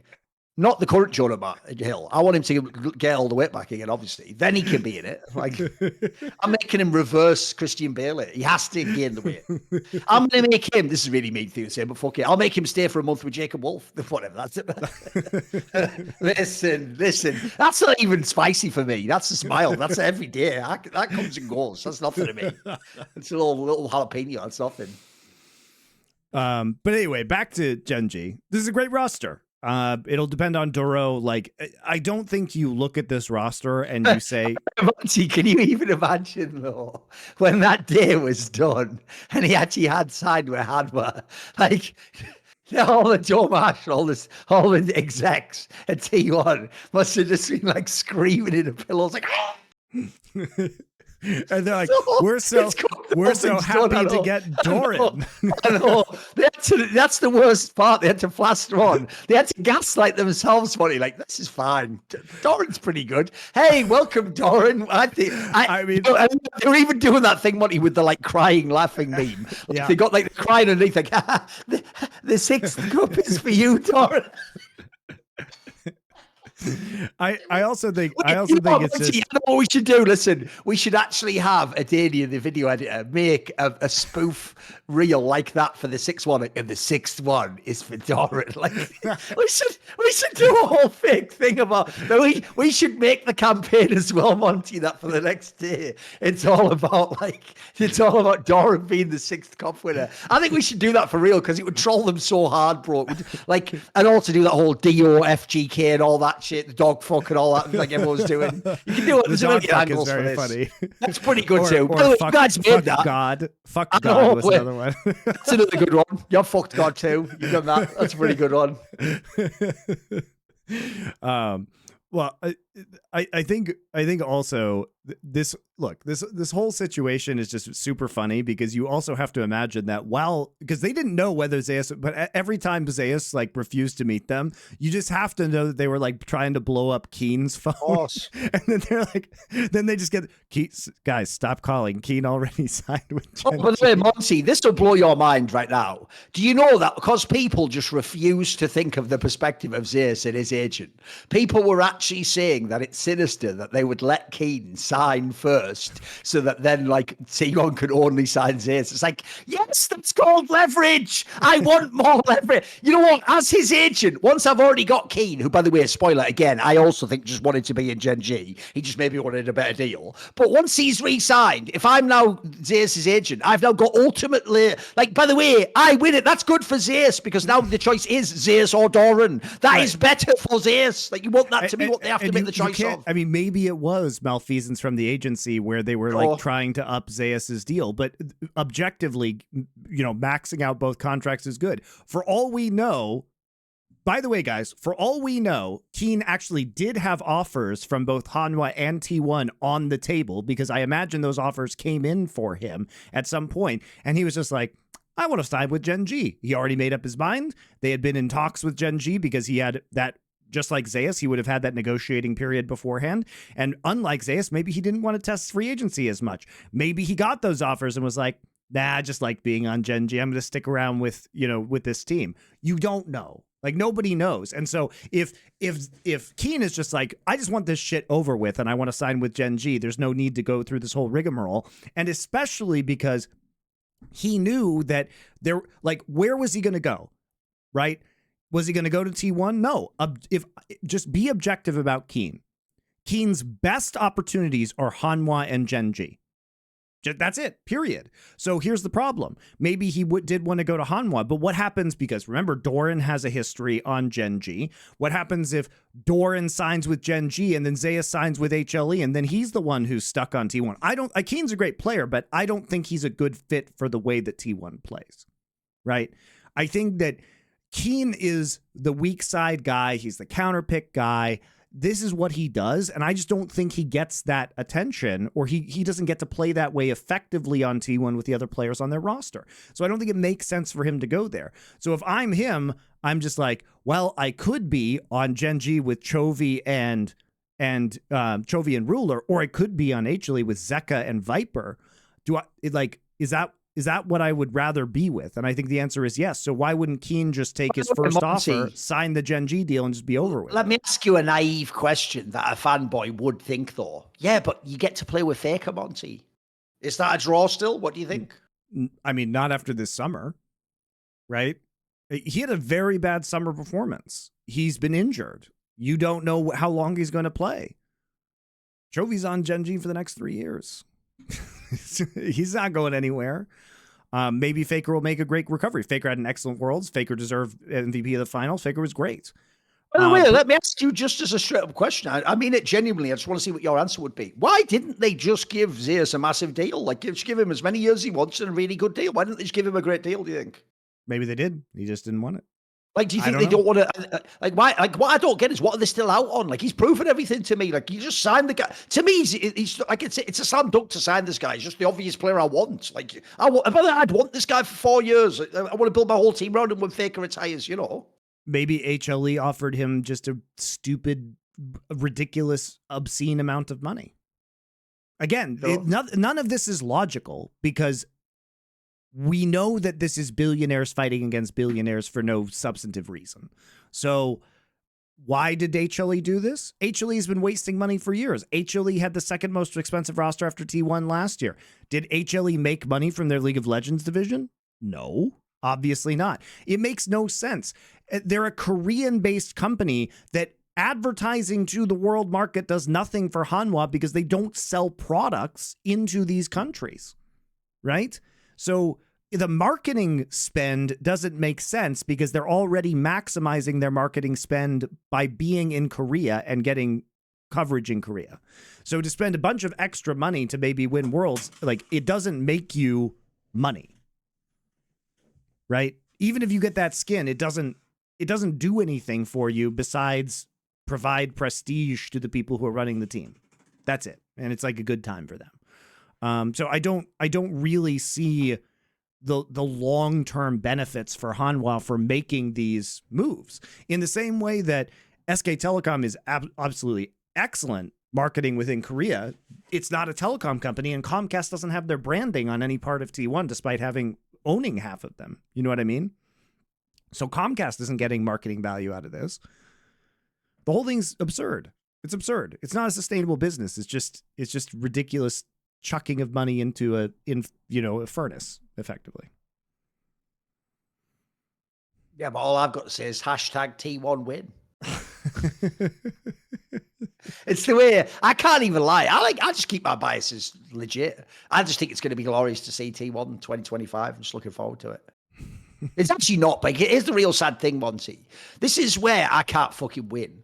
Because I actually think last year was the year where you don't run it back. Because last year looked like such a fluke out of nowhere. You could never imagine it would happen again. So to me, last year was the year where you go, wow, I can't believe we did win with this like lineup we brought from Academy. Now we upgrade. Now we get, like I said, now we get Canyon or we get Viper or we get some massive name like that. Or we go for Tarzan or some famous player like that. But the problem I have is this is the one year where I would want to run it back. As in, I just want to see what would happen if you put this lineup at another World. Remember, they almost won 3 in a row. What would happen if you gave them one more Worlds? I want to see, does this happen every Worlds? Can they do this each time? Can Faker somehow get it together for 3 days every year and make it like actually he has rolled the years back? Like, that's kind of an interesting question now. Now that narrative's dead, of course. It doesn't matter now. It's irrelevant, yeah. Well, it is a shame that we haven't had more. I don't know about you, but in general, I also, anytime anyone wins, I want to see, do they defend the title? You know what I mean? I want to, can you do it again? Of course. I mean, we were obviously robbed of the JDG T1 rematch this past year. It is a shame in League of Legends that rosters don't stay together for longer, because I think T1 has shown that rosters can, especially if they've been together for a while, go back to established synergies and ways of playing and kind of like, you know, pull back that experience from earlier metas to really make spectacular gameplay. And I think that was one of the strengths that T1 had compared to other, and they did have a special synergy. Is this the greatest roster of all time? No, but I mean, crazy idea. If it is, just play it like that. They're among them. Like that. It's among them for sure. And I believe like it is fun to see rosters be more long-term together. Don't you think that is also another factor people probably do forget about? Like, look, I don't want to make a whole big thing about Koreans, because I do think Korean bosses have a very different sense of how they might like own you or have a say in what you did in your career with your talents, etc. But I also feel like part of why they expect Zeus to sign a less than optimal deal, Monty, is because since he came from their academy squad, they did make him. They view him as like, hey, we're supposed to get to maximize fully what we get out of bringing you up. And it's like, well, to me, you already have, but to them, it's like, no, we get all the rest of the years too. In fact, basically, like we're saying, the best way to summarize it is this, Monty. Even though they were negotiating with a free agent, they actually did behave as if they got first right of refusal no matter what. You know what I mean? That's the way T1's almost operated the whole time, isn't it? Like, even the way they're commenting, like, I found the way Joe Marsh was saying that so clownish. The way it was sort of like, why don't you at least tell me what the counteroffer is? Why would I counteroffer myself? What? What does that even mean? Like, I kept saying on my stream, like, it's like he's saying, even though essentially what we're doing, Monty, is like playing a game of poker where we have like limited information. Half the game is what you make me perceive you having and what the chances in the game are. No, instead, I'm supposed to go, I've probably got a pair of tens, so if you've got better than that, you can beat it. If you have, bet. But if you don't, fold, because I've got a pair of tens. Like, why would I say that? It's like, that doesn't help me win the game, but Joe Marsh just expects you, the agent, to help him and go, put it up 100K. It's like, no, you're supposed to, because essentially, Joe Marsh is almost so bad. It's like if he had have kept answering, he'd have just said all the quiet part out loud. What if he was just like, yeah, but then if you ask for like, but if I don't know if it's 100K more, what if I offer 200K more and that's actually more than you would have accepted? Like, yeah, no shit. That's good for me. That's called negotiation, Joe. That's how it works. That's the whole game we're playing here, is you're trying to guess what number I would accept, and I'm trying to guess what number I can make you think I'd accept, and then let's see where we meet. Or, crazy idea, you're just blowing my phone up 700 times. Meanwhile, I'm just like, yes, Mr. Handworth, $7 million, thanks. Like, that's the end of the deal. Because you know the weirdest thing, I kept saying it, but no one came up with an answer for me. I'm being serious. Here's the part I still don't get, Monty. At the end of it all, unless the agent is, like I say, a certain Christian Rivera from fucking California or whatever, what would the agent have to gain from fucking only T1? Yeah, no, I still don't understand how he's helping anyone in this deal. Like, what is his up? Why would he? This is how you know it's a victim complex. Why would it just be assumed he's trying to fuck T1? Why? Why would that gain anyone? I still don't get what the actual motivation is. Like, that would be bad, surely, to be an agent and fuck T1. Like, it doesn't seem like a positive. I still don't get what he's gaining from this. Well, also, if you're not doing right by your player, then your player fires you, and then you don't get any more deals and get a bad reputation. Also, I will point out that the LCK has implemented a system where they actually have to vet agents now, and they have to do the agent tests, and they have to approve them. So these are agents that have been approved by the LCK at this point in time. So I don't know, like it feels as though if this is shenanigans with the agencies and the rules that LCK has set out, surely these agents will be now sanctioned by the league, right? For not doing the right thing. If that was the case, doesn't sound like they did anything wrong. It sounds like they didn't negotiate in a way that T1 liked. That's what it sounds like. Not that they broke any rules. And that possibly, but again, we can only infer, because here's the other thing about Koreans. They tend to be conflict averse guys. So do you think Zeus is just going to be on the phone with Joe Marsh being like, thanks, but I'm going to go in a different direction? No, he's just not going to talk to him. That's what you have agents for in the first place, right? So if, Joe Marsh is just assuming that the agency was like blocking Zeus, who desperately wanted to have a meeting with him, from meeting with him. That just might not be true. Zeus might have been like, nah, I'm done with these clowns. Like, let's go on to Hanwha, right? And that's it. And it's the agent's job to kind of like take the PRL for that, as it were, because that's their job in this scenario, is to be the bad guy when necessary. That's what the agent is for, partially. But it's a done deal. Zeus wasn't at gunpoint when he signed that Hanwha contract. He knew what the T1 offer was. That is also what's hilarious, Monty, because they have tried in all the T1 messaging to imply that there is some shit like that. Like, did you see the way it was phrased, Monty, by Joe Marsh, where he tells a little tale about how last year the agent would have sent, the phrasing was so insane, Monty, they would have sent Zeus to the LPL, and that Zeus, like some like sinister movie, had to like contact Korma, like, please help, they're trying to ship me off to the LPL. And then last second, like, Korma just came in like, hey, get that, stop press ganging that guy onto a ship to go to the Middle Kingdom of China. Shanghai to Shanghai. It's so ridiculous, isn't it? Like the way they phrased it. By the way, at that point, why doesn't Zeus just fire him, Monty? You know what I mean? Like he is an apple at the end of the day. He's not actually being held under duress with a gun against his head. Like sign, motherfucker, sign with Hanwha Life. Like there's no way. Yeah, it's all ridiculous. All right, we can talk about some other rosters, but first, guys, we have to shout out another sponsor. And as you guys know, we're proud to have these guys here with us, and that'd be Turtle Beach. So let's talk about Turtle Beach, because they actually just came out with the new Stealth 700 Gen 3s, which I have in front of me. And you guys might be saying, well, Monty, if they're so good, why aren't you wearing them right now? Well, I am wearing the Turtle Beach Atlas Air headset, number one. And number two is these are wireless, and I need a wired headset to hear myself in my mic when I do shows. That is why. These are. But you don't, because you don't do podcasts. So don't you worry don't about do that. podcasts. That's gross to worry about. Unless you're a streamer or a podcaster, it doesn't matter for you. And frankly, I would rather be wearing these right now because wireless headsets fucking rule. And these are very good wireless headsets. So this is like the brand new version that just came out. And the Stealth 700 Gen 3s, first off, they have the same 80-hour battery life that we've talked about, so they last forever. But these have some really cool new features, such as they have 2 wireless transponders, which means you might be smart like I did. I have one of the transponders in my PC, and I have another one in my PS5. So I can use the same headset. All you have to do is push one button on the back, and it flips between the 2 transponders. Maybe you have it in 2 consoles. Maybe you have it in your PC and a laptop. I don't know how you use it, but they're very, very useful, so you don't have to pick up the transponder and put it into something else.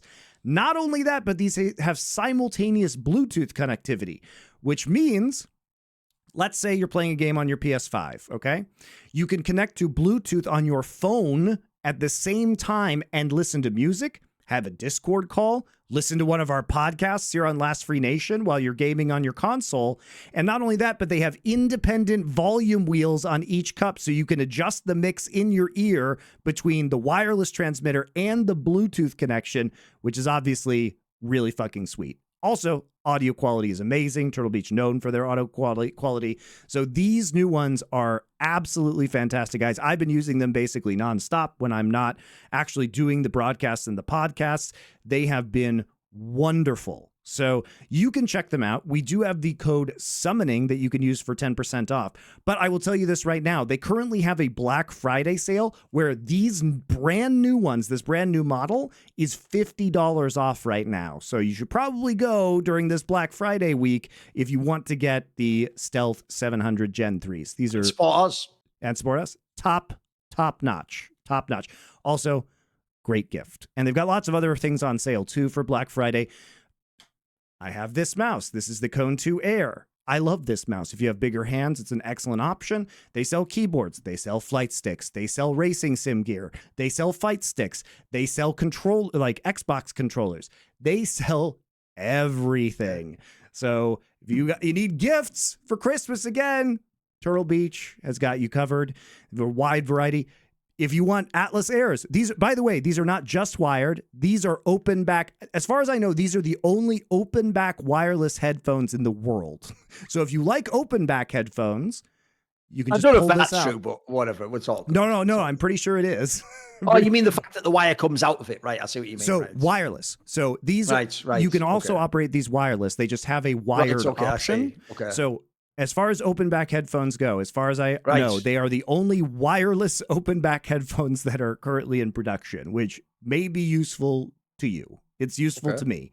I also use these just on the transmitter as well. So it's great. There's obviously Atlas Air, the super light. But yeah, those Stealth 700 Gen 3s, brand new, top of the line, really good gear. So we're psyched to be working with Turtle Beach overall. Love their products. Excellent quality. Audio sounds great. Very cool wireless and Bluetooth features. Check it out. I realize now by fight sticks, you mean like things for fighting games like joysticks? Because the problem is when you said fight sticks, I was like, isn't that just a stick? Isn't just a stick a fight stick? Like, that you fight with people? Fight stick. Now yes, I have in Ireland, they call it a shillelagh. Okay. Also, I think from now on, what we need to do is, you know that meme where it was like, sure, Jan. We need to do that with Joe Marsh when he tells all these nonsense tall tales about him and Faker and all that. Like when he's like, please help, guys. They're trying to ship Zeus off to the LPL if Corman doesn't save. It's like, yeah, sure, Joe. Sure, Joe. Whatever you say, that definitely happened, Joe. Yeah, definitely happened, mate. Basically, I want to do a movie called Meet Joe Marsh, and it's sort of like that film from the 90s funny.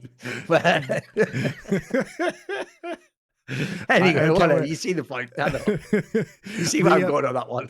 By the way, can we just discuss it's just Anthony Hopkins advising Joe Marshall why he's so shit at being the CEO of T1. Except in this case, are you ready? I'm going to make it next level. It's not Anthony Hopkins. It's that guy who played Mr. Miyagi from, even though he's not Korean, just because in Hollywood, they're all Asian at that point in time anyway. So just have some Asian actor like the wise man, like, oh, maybe you don't understand Korean culture, Joe. Like, yeah, that's why I'll have like a wizened old man who teaches him the ways. Yeah, I also just, this is a completely side point, but why is it that it is only a PR fucking circus when a player doesn't sign with T1? How come it's never a fucking team CEO AMA on any other team? Why is that? Why is that necessary? Couldn't we have just said like, oh boy, Zeus decided to go to Hanwha and we signed Doran? Why does it have to be this massive PR bullshit spin with T1? No other team is doing that when they don't sign a player. They quite overtly said that it was about doing what was best for the player, but that's objectively not what a team does when they choose not to pick the player, Monty. They don't go, well, would it be best for him to join our team? They go, do we want him or not? They don't think about that perspective. Like, by the way, here's the angle that I think's really sinister, Monty. Look, based on what's said, it does look like T1 ideally did want Zeus, but I was even thinking this myself during this offseason. What if there'd been a world, Monty, where T1 was just like, we want either. We want Zeus or Keen. So there's a world where we're trying to like upgrade Zeus to Keen in our mind. Maybe not. You might not agree with that as analysis. But what if they'd done that? Like if they had decided in the off season, Monty, imagine it goes like this. Imagine that they're picking between Keen and Zeus. They end up signing Keen, and then actually it turns out Doran already gets signed. So now it's Zeus that has to go and be on the worst team. Like, no T1 would feel bad for Zeus. They'd be like, we got our man. Why do we care? It's the off season. Get wrecked, dickhead. They'd even say you were a free agent. Exactly all the things now that they're trying to claim the opposite. Like, I know people are like really involved in this for some reason, but can you imagine if somebody in professional sports was doing this? Like, it's like the whole LeBron's decision thing that happened when he went to Miami, when he went to the Heat. It's like, and everybody thought that was stupid when it was happening. It was incredibly ridiculous. How did you like it, Monty, where people kept saying, yeah, but he gave a verbal agreement? The saying is this, Monty. A verbal agreement isn't worth the paper it's written on, you fucking idiot. It's a verbal agreement. That means nothing. That means nothing. You have to actually sign spoiler, you have to sign the contract. There's a reason why every fucking sports deal isn't like, yeah, he told me over a beer. Yes, he's in the deal. Like, you sign the contract, you idiot. Until you sign it isn't done. What a shit fucking off season, innit? I know. But at least T1's fucked now, so good. Like I just can't imagine a team losing a player in professional sports and then just doing this ridiculous, like, giant PR spin and like weaponizing the fans against an agent. It's just so stupid. By the way, what do you think about that thing I said at the beginning, though? That like the second this deal didn't work, all the fans just start like essentially sabotaging T1's business, like cancel all the shit, get it all back. Like fucking, why do their fans behave like fucking rampaging orcs or something? Why are you destroying it all? Wait, you had a civilization. Why are you destroying it now? Just, by the way, and look, we're simultaneously supposed to believe, Monty, that they're happy Doran's joined, but they're destroying their own team on org because Zeus isn't there. Like, which is it? Which is it? Because, by the way, do you know this is also where I didn't realize this, but that's actually Caedrel's biggest sin, is that his subreddit is like the unofficial Western T1 subreddit at this point in time, bro. Like, his fans are so on board with T1, it is crazy, mate. Like, the merging of the Caedrel stan with the T1 stan is like, that is the fighting Urukai right there, Monty, because they've got all the strength in the base of the Western Reddit poster mixed with the insanity, the savage insanity of the T1 stan. They've got they combined it. And then in this case, Caedrel's like Saruman. He sided with the evil of T1 Joe Marsh. Like, you will be my fighting Urukai.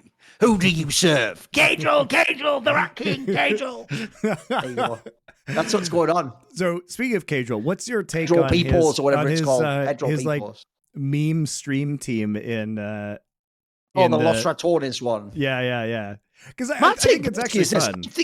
I actually think if you look, the real issue is this, Monty. What makes it impossible to really evaluate it is no one really knows, like, what kinds of salaries do they get? Do they get, like, good money? Are they playing half for free? Is this a fun thing? Because it depends how much money he's spending. If he's not spending much money, I think for him, the upside's massive. He's got, like, some giant name players. My only take with it is this. The two people I don't think it makes sense for are Nemesis and Crowley. Because, one, Nemesis already supposedly turned down, like, 50 better offers than this. And then for Crowley, it's like, bro, you should just be in LEC. What are you doing on a meme team? You know what I mean? For Reckless, I think it's fine if he wants to live at home in Sweden. For the other two, it's totally fine. The Bouse isn't even a pro player. The value guy's an up-and-comer. I think for most people, it makes sense. I just don't get the Crowley side. It's like, Crowley, bro, you're going to waste another split. So, I mean, I get the Nemesis angle because, again, it's mostly about streaming. I mean, they're streaming all their scrims and they're being very public. So it's clearly more of a content play than anything else. And obviously, Caedrel's like streaming to watch their scrims, and so it's becoming a whole thing. I also think if you look at Caedrel, he's seen the success of like Karmine Corp and Koi, and he wants that for himself potentially, where he sees that the more he can integrate himself into esports, he can be like Kometo and Ibai, which is reasonable because he's actually getting better. Like, obviously, Ibai is bigger outside of esports than Caedrel is currently, but Caedrel actually did have the better co-streaming numbers than Ibai at Worlds. So at least in esports, Caedrel's getting to such an enormous stature at the current point in time that he could, like, transition this. And sure, it's starting as this meme roster, but if they can prove a model that works through content, and honestly, it's just the same shit that happened in the early days of League of Legends. Is streaming all your scrims a great competitive idea? No. Is it a good idea for the team scrimming against you who might be serious up-and-coming players? Probably not. Will they do it anyway because it makes them famous or makes them more famous? They probably will. Is that a good idea because they might get on good teams if their names are out there? Possibly, right? I don't think there are a lot of negatives, but this is very similar to the way that in the early days, TSM would stream their scrims, or that they would, in the TSM tournaments in like 2011, 2012, they would actually stream their individual perspectives from them playing the games and the tournaments. And what this did was it created an enormous fan base for TSM, which then, frankly, like helped propel the LCS to relevancy for a number of years before those players retired. And that's when we saw massive drops in LCS viewership, right?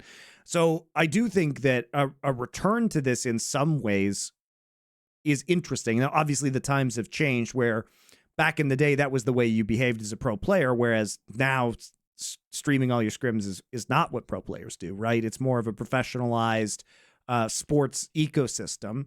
So, but at a tier 2 level, I think it's a good way to draw attention to tier 2 games and can be successful, and it's fun. I mean, it's more fun than not having them there, right? Like, who gives a shit about a lot of these ERLs when they're not there? Not very many people. This at least brings some level of interest to it. I was basically just Karmine Corp fans carrying at that point in time previously. By the way, since we mentioned it many times in the past, you saw they did that thing not that long ago where they had they claimed 20,000 fans or 18,000 fans in that Karmine Corp arena where all the players were coming out. And it was like, it's coming out. What do you think of that? Because I still don't get this, Monty. What I can't handle is this. It just doesn't, it can't be true. It can't be, Monty. Because there's only two ways this goes. Either this is real and there are actually certain fan bases only in the world that they've tapped into monetizing. In which case, by the way, why are those people trying to work with Riot? Because Riot are gatekeeping here. Or League of Legends is doing everything wrong and this is the model you should take. Why do you think there's this disconnect between how some specific teams can organize fans in an arena, but then the biggest TOs in the world can't get people in an arena for world championships and shit? What's going on, do you think? What do you think the disconnect is? I think it's just the power of the streamers. I think people are just incredibly motivated to follow these streamers. I mean, look at Ibai. He's getting people for boxing events into arenas, right? Ibai's own arena events that have nothing to do with esports are the ones that are getting 3 million concurrent viewers or whatever he's getting. It's wild. It is just a cult of personality around these people. I think that's what it is. I mean, there's nothing inherently interesting about the branding of Karmine Corp. It's a shit name and a shit brand. The only thing that has going for it is the loyalty of the fans and the Kometo connection, as far as I can tell. Maybe I've always thought the most insane part about it was, even if I was French, surely I'd be a fucking BDS fan, not a fucking Karmine Corp fan. You know what I mean? They're even the better team. But that's just how fans work. They just pick one arbitrarily for whatever reason. Yeah, so I actually just don't even think it has anything to do with esports, Thorin, because Ibai has proven that actually it's even bigger when he does it when it's not esports. This is crazy.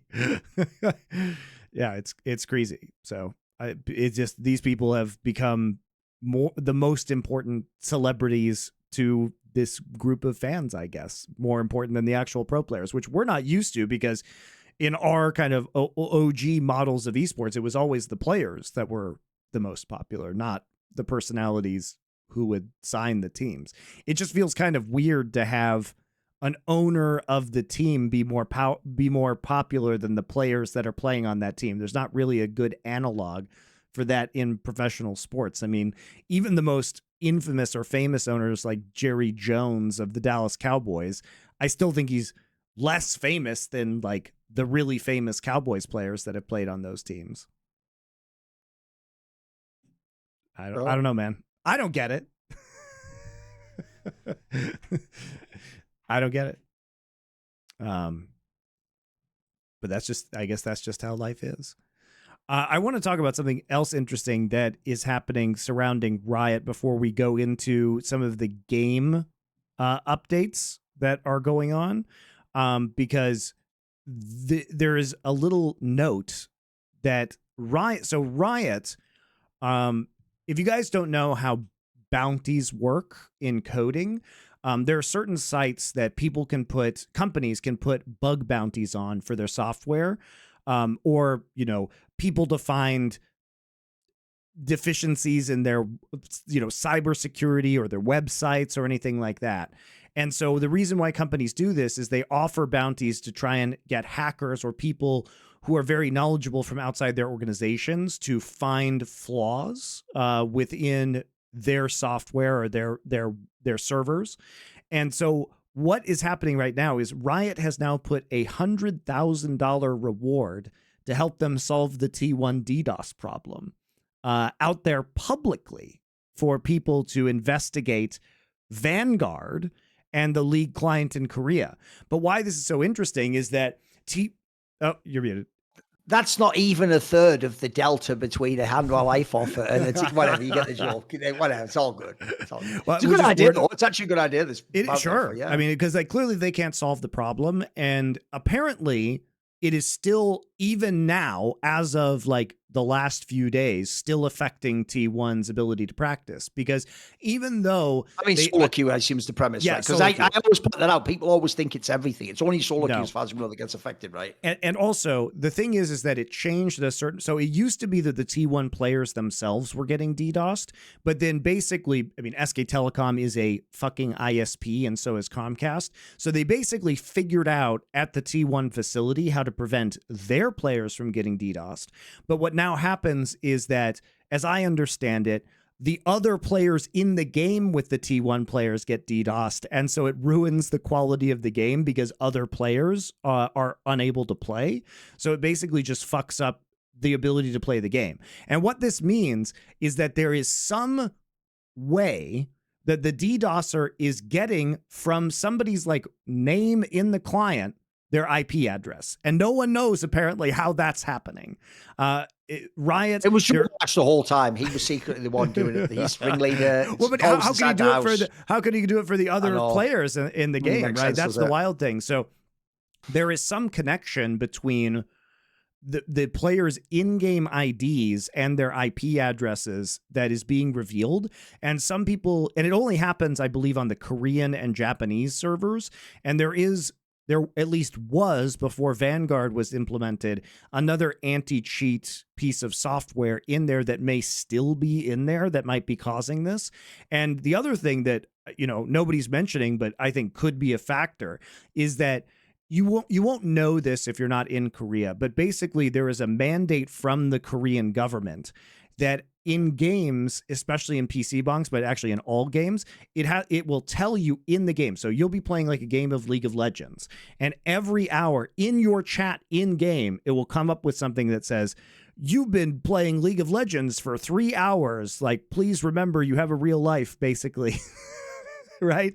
And it's mandatory for all games that are played in Korea to have these warnings put into the system and like pop up on your screen as notifications every hour.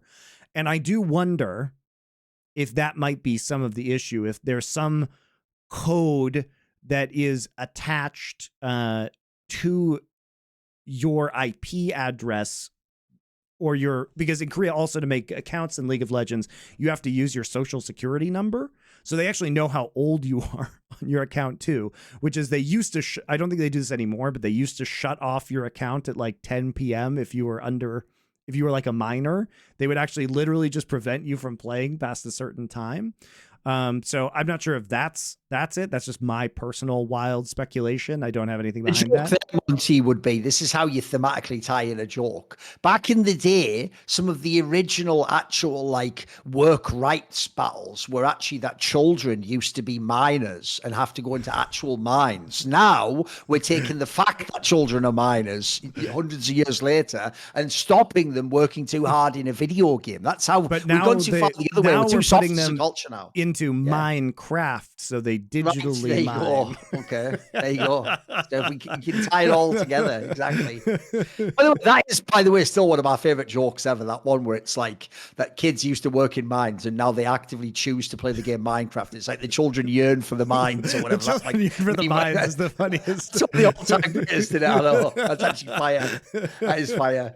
Because it is insane that they do just go and mine virtually inside a video game. I know. It is bonkers, isn't it? I know.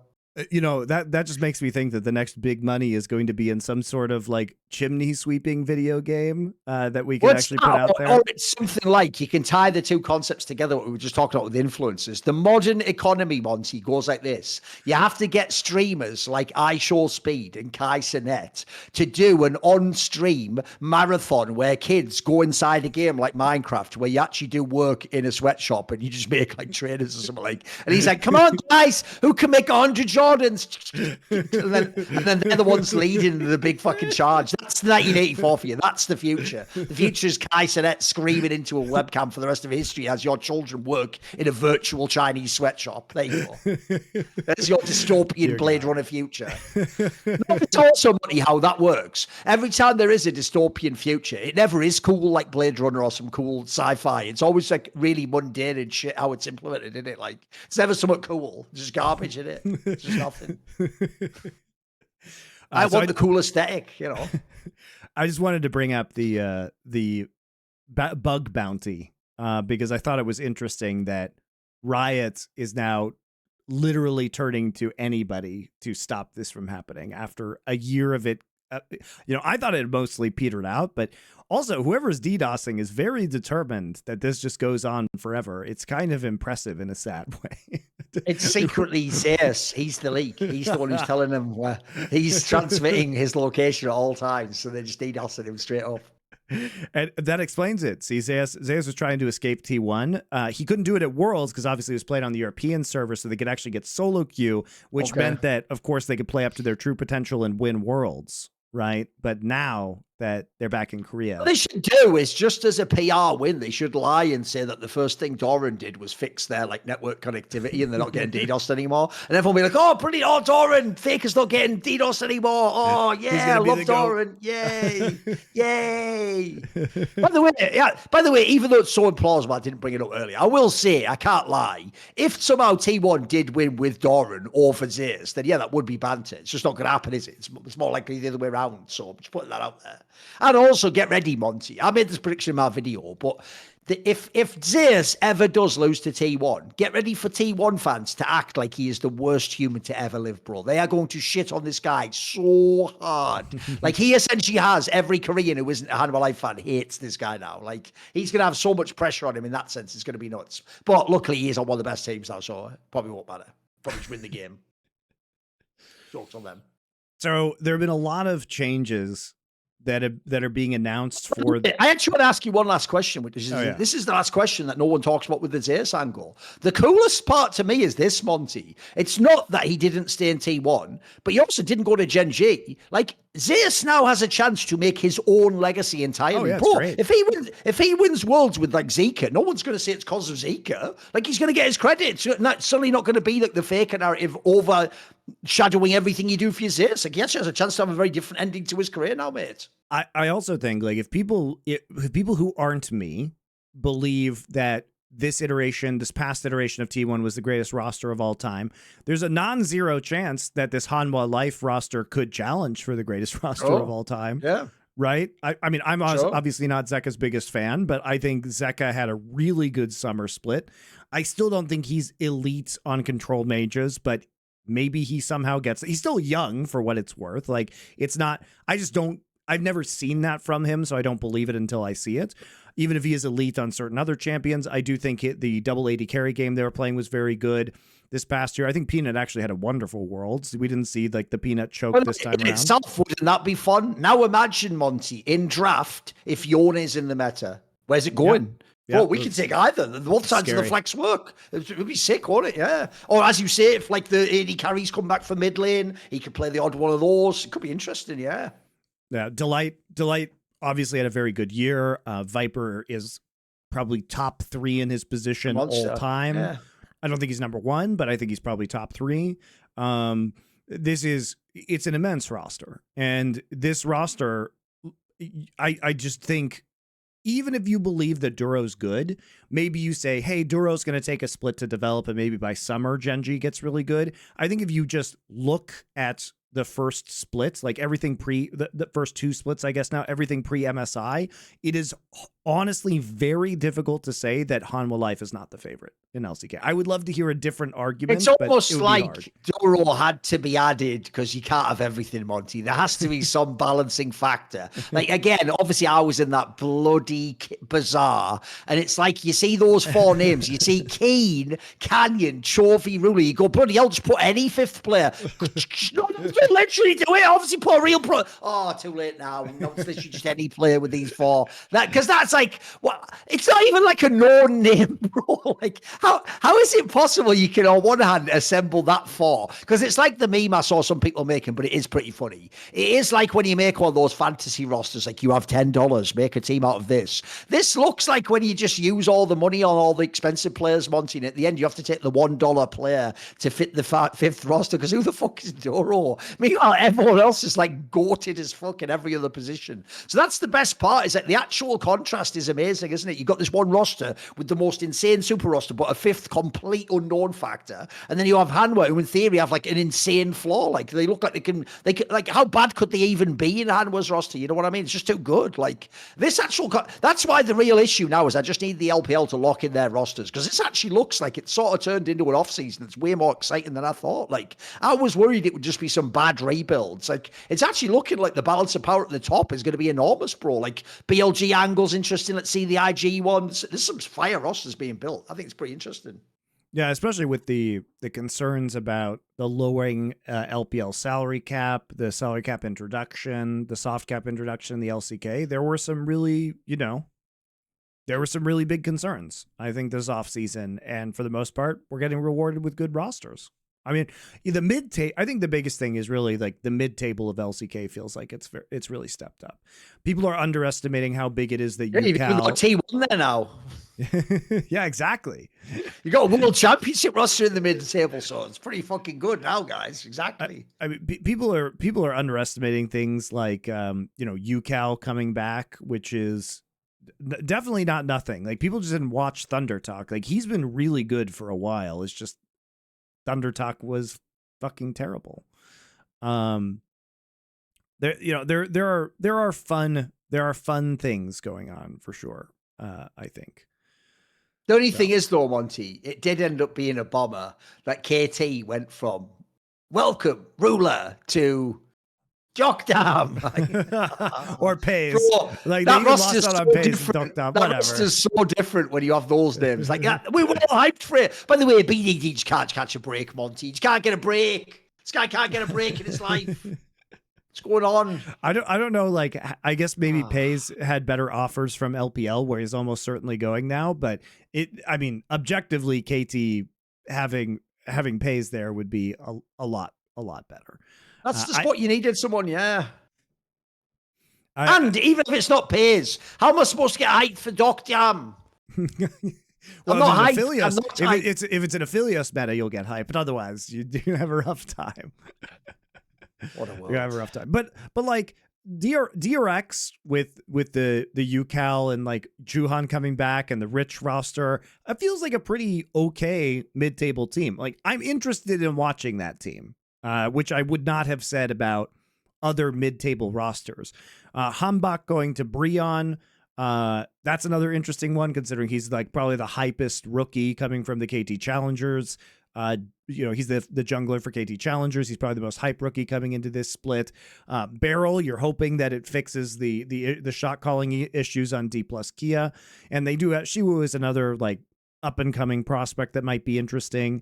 The Nongshim at least feels decent. So a lot of the matches that were going to be really dog shit. Also explain that to me, Monty. This year. I said this on Twitter, so I'll run it back for you. You ready? Let me just present a detail of facts for you. Right, this is called a career progression, but you explain to me the progress. So are you ready? I am Lehens. I'll do the Dr. Manhattan wave, Watchman. I am Lehens. It's 2022. I have just won the LCK Summer Championship, dethroning the T1 would-be dynasty. Wait, it's 2023. I am Lehens on KT Rolster. I have just been named All-Pro and MVP for LCK Summer. But wait, it is 2024. I am Lehens. I am playing for GenG. We are going for the Grand Slam. We have won LCK Summer, MSI, and I am the MSI MVP. But wait, it is 2025. I'm Lehens. Why am I on Nongshim? Why that analogy? How did I end up on Nongshim? I just read a whole list. How is it? He got the bag. This guy's just a sellout.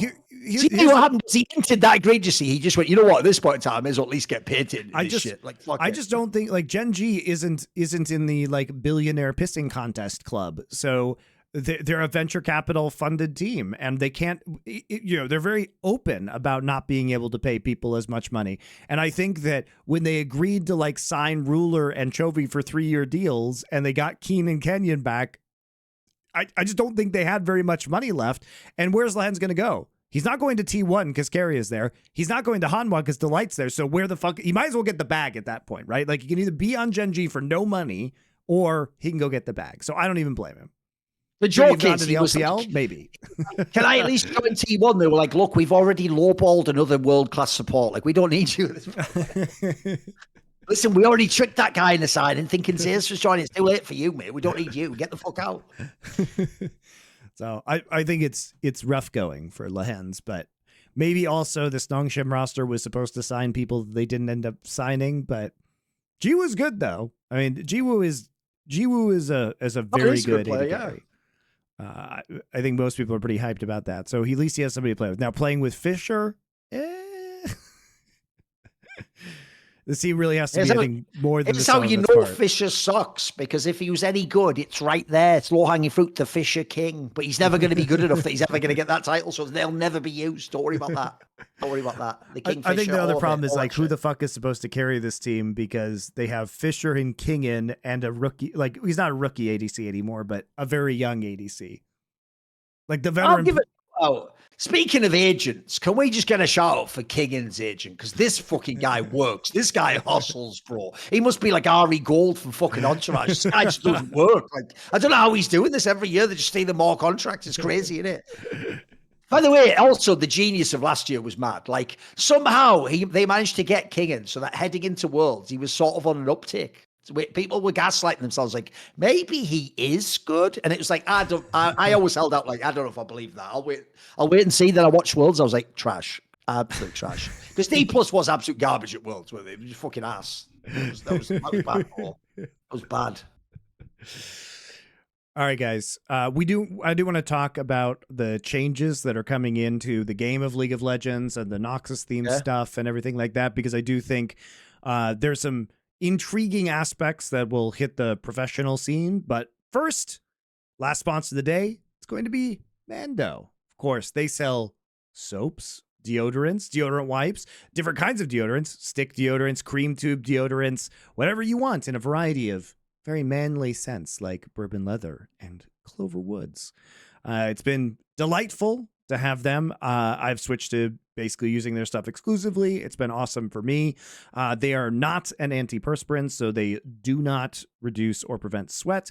But the thing that they do is they stop the body odor from basically starting in the first place, which has been very effective for me personally, especially if I'm going to work out. It's been noticeable that I haven't had that kind of stink. And if you guys want to try it out, they do have a starter pack for you for new customers where you can just kind of order it, get a good discount, try a variety of their products in the sense that you choose. So you can mix it up and buy, a couple cents, find out what you guys like, if anything like that. Also potentially excellent as a stocking stuffer or Christmas gift. So you can take the Mando starter pack, great for new customers. It comes with a solid stick deodorant, cream tube deodorant, 2 free products of your choice, like a mini body wash or deodorant wipes, and free shipping. I've been surprised by the cream tube deodorant. I've been using that one more than anything else, the lotion that you just kind of like rub into your pits or wherever else smells. It's very versatile, unlike stick deodorant. We do have a discount code to help you get hooked on our favorite smelling whole body deodorant on the market. New customers get $5 off a starter pack with our exclusive code. That equates to over 40% off your starter pack. Use code SUMMONING at shopmando.com, shopmando.com. Please support our show and tell them we sent you. So they've been great. I've been loving their products. Got more waiting for me when I get back to the States. Be a good time. Also, the wipes, like low key. One of the best things for gamers ever, because you just put it next to your PC, they're good to go, aren't you? Yeah.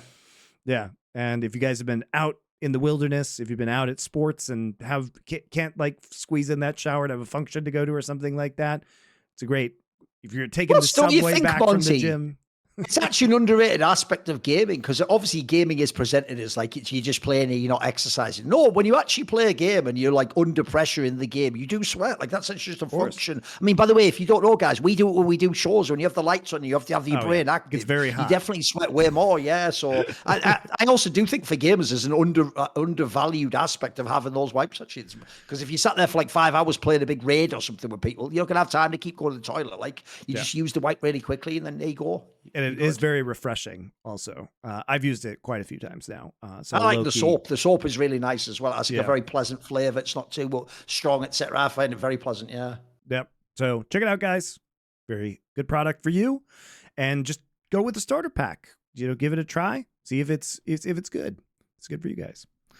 All right. Thanks to Bando. And again, as we always say here on Last Free Nation, supporting our sponsors is the best way to support us. There's so many future skits we could do as well. We could have a whole skit, Monty, where in the trope of classic British comics, we could have it where someone like washes my mouth out with soap and water, which is what you used to say back in the day. If you swear too much, you have a potty mouth. That's what they used to do to you, you know. So you could do a skit like that, couldn't you? Where it's like that, we fix the way I speak, and then I'm speaking in like perfect received English, like, yes, Monty, I don't know about that actually. I could do a whole thing like that. You see in the future, once we get the funding, we're going to do all this stuff. Don't worry, guys. We're going to do it all. Very fun. So I want to talk about one of the funnier changes that Riot's making, which you'll appreciate given the history of Riot's resistance to these ideas. So one thing they're adding 15 years after launching this game, Thorin, is a multiplayer practice tool. That would make everyone toxic, though, Monty. But, you know, that's actually the worst thing about being old in esports is you actually remember the real first times these convos come up, don't you? And you just realize, like you're saying, 10 plus years later, they're like, we've just invented fire. It's like, oh, what are you talking about? We had that ages ago. We told you to use that. Because if you don't know, guys, this is something from day one that everyone asked for. Because actually, one thing, I'll even put this out there. I've got a brilliant esports way to tie it in, Monty. This is actually one of the things I've always found very jarring about the fact League of Legends became the biggest Korean esport. Because one thing that's quite famous about Koreans is they hate inefficient practice. So famously in Brood War, for example, the best ever example is if you were a Zerg player, you downloaded this practice map, which basically just let you practice Mutalisk Micro, the flying unit, and you would fire that over and over again. You would hit the Scourge, you would dodge away from them. And what you do is essentially, instead of having to load up a game, get to the tech point where I have the Mutalisk and then you have Scourge. Because think about that. So the same analogy, right? In esports, rather than have to practice, like you have to get to this level of this champion with this ability, then I have to have this one, and then can I dodge it? So you want to be able to just load it up and just practice over and over again. But the sad thing is, when people asked Riot for this in the early days, like, why can't we have this functionality? Because by the way, for real, people like Froggen would say, that's what sucks about my job. To practice my job, I have to go into a public setting of a solo queue game and hope they let me get my champion and then play correctly and don't int me and then let me actually practice what I'm here to practice. So instead they were like, can we have the practice tool? And famously, unironically, one of the main arguments Riot made ideologically against the practice tool was that it would create an expectation that you use the tool to improve. And so when people would say, hey asshole, go and use the practice tool, that would be like bullying or something mental like that, as opposed to, as you always pointed toxicity. out. Yeah, so as opposed to, as you always pointed out, it would actually be a positive that you could actually... That's what I called it. I called it positive toxicity. When you suck, you actually would have a way to go and practice exactly the thing you are bad at. That's actually logical, Because here's how it used to go, guys. You used to be in solo queue and people would just tell you to kill yourself. But then the idea that they would, instead of telling you to kill yourself or to get cancer or bomb go sky or whatever they would say, that somebody could literally just tell you, why don't you fucking go into practice tool, which is actually good advice. And also, people don't understand that the level of mechanical jump that we saw when practice tool was introduced was astronomical. Because back in the day, let's say I wanted to practice like a flash Lee Sin kick, like kick flash, right? I would literally have to play in a normal game and then wait 5 minutes for my flash to come off cooldown and then attempt that ability. This is why in the early days of League of Legends, things like the insec were so amazing. It's because the only way you could practice that was literally by doing it in your scrims.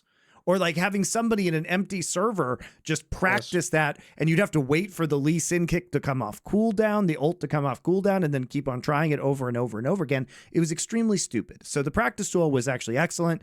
It's great that Riot broke down. Now, the obvious question was, when they released it up until this point in time, why can you only have one player in this fucking practice tool?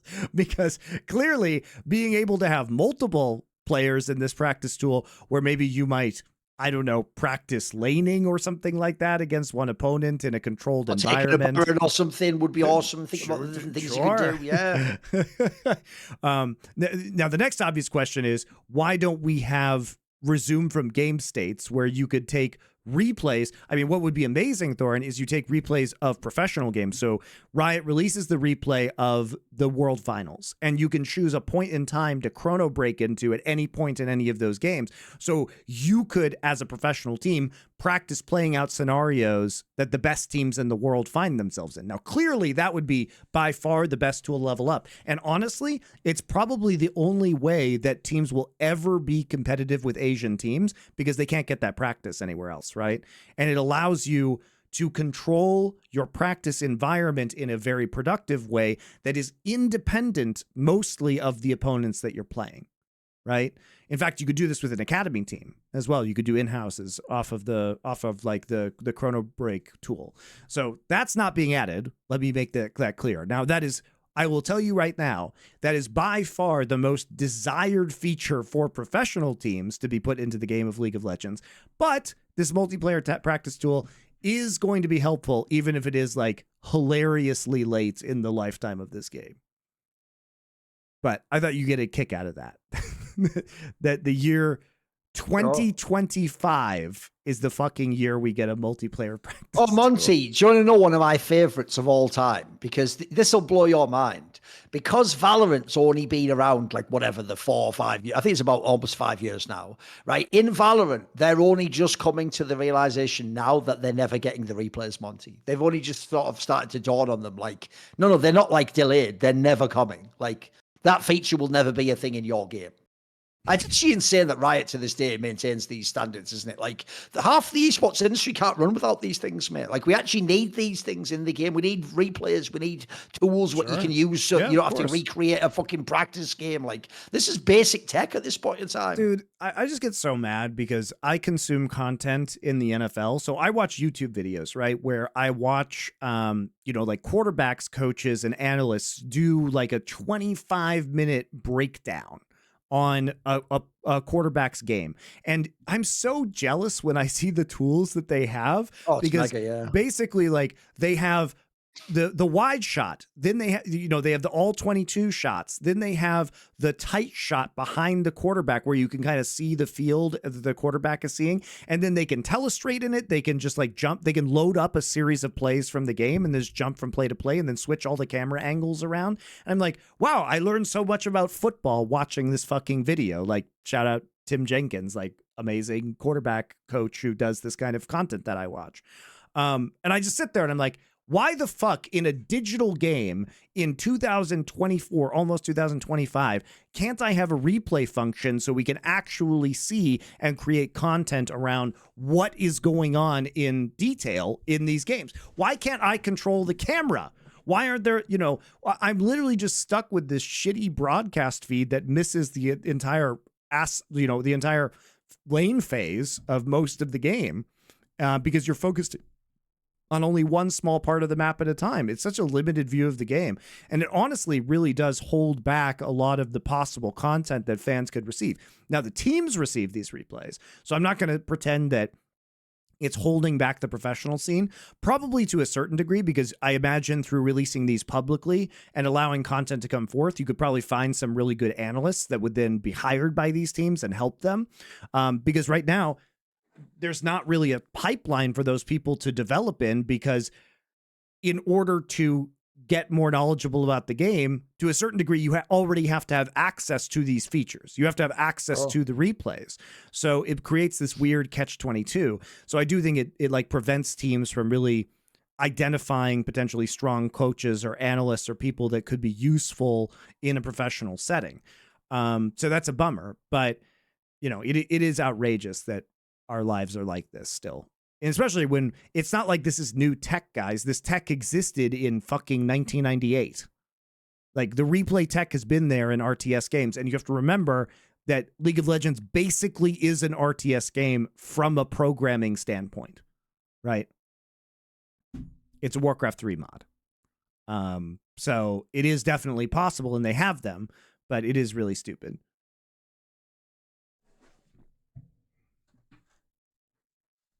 Anyway, shall we talk about some of the other changes?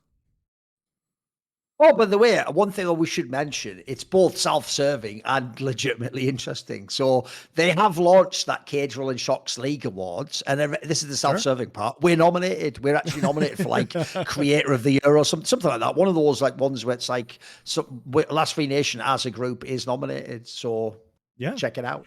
There you go. Yeah. We don't know anything more than that, but it seems legit so far. By the way, in a weird way, here's what people wouldn't understand, Monty. It's not that I think I'm obliged to win an award, but I do think if you aren't corrupt, we should at least be nominated.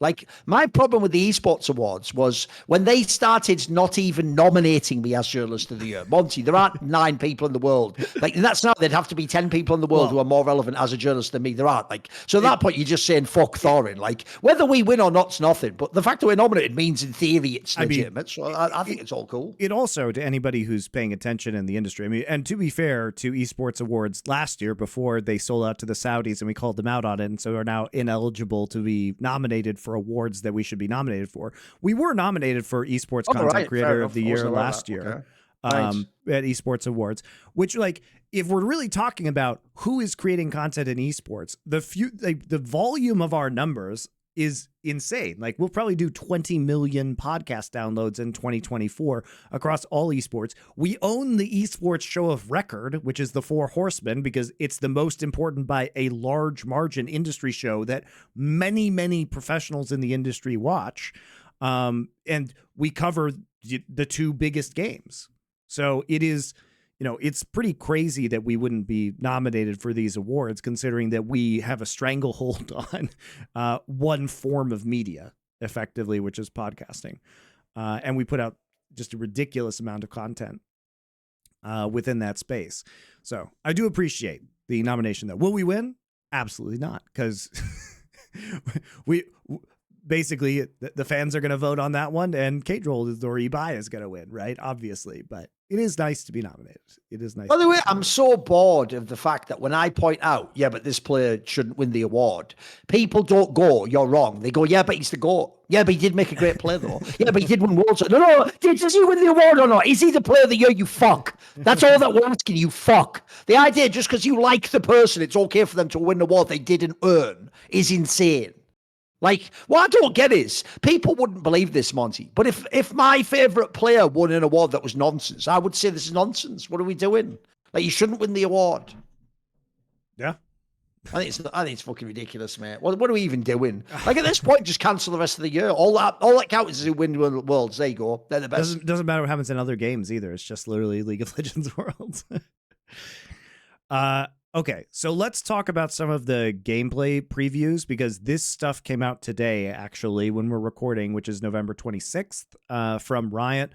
Now, some of the details that I'm going to be passing on here might change, because I do know from statements that have been made on social media that the post already differs from the builds that that are currently in testing. So let's just say, like, this may be in flux, and what I'm going to say here is probably not all going to end up in the actual final form of this game in early 2025.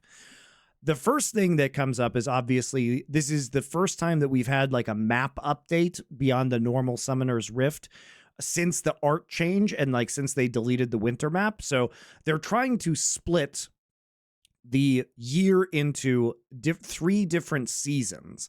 And for casual players or ranked players, what this means is they're not doing the MMR reset 3 times like they did this last year, which many people thought was too much. I don't have opinions on that, because fuck casually playing this game.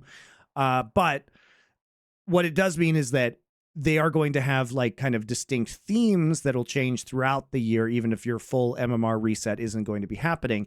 And they're trying to do this with Noxus, because now Riot is ultra invested in the success of Arcane, and they've got apparently 3 more shows in development right now that they're trying to work on. And Noxus was obviously a big theme towards the end of Arcane, so they're trying to build out more lore in the worlds.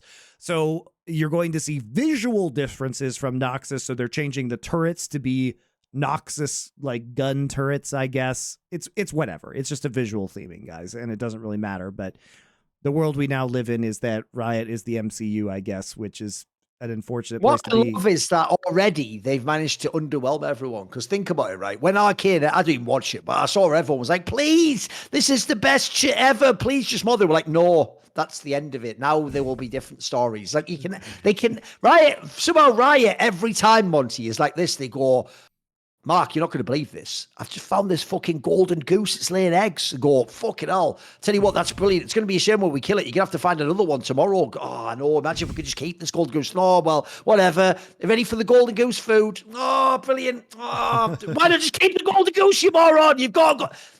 Bro, do you know who Disney is? They have the opposite approach. Disney would make 1 million seasons of Arcane, bro. They'd be doing Arcane spin-offs already. Like well, that's what they're going to do. They'd have, by the way, Disney, unironically, would already now make more money from like merch from Arcane than they would from like League of Legends, the game, if they were Riot. You know what I mean? Like they'd already, this would be the new business model, would just be this show, bro. You know what I mean?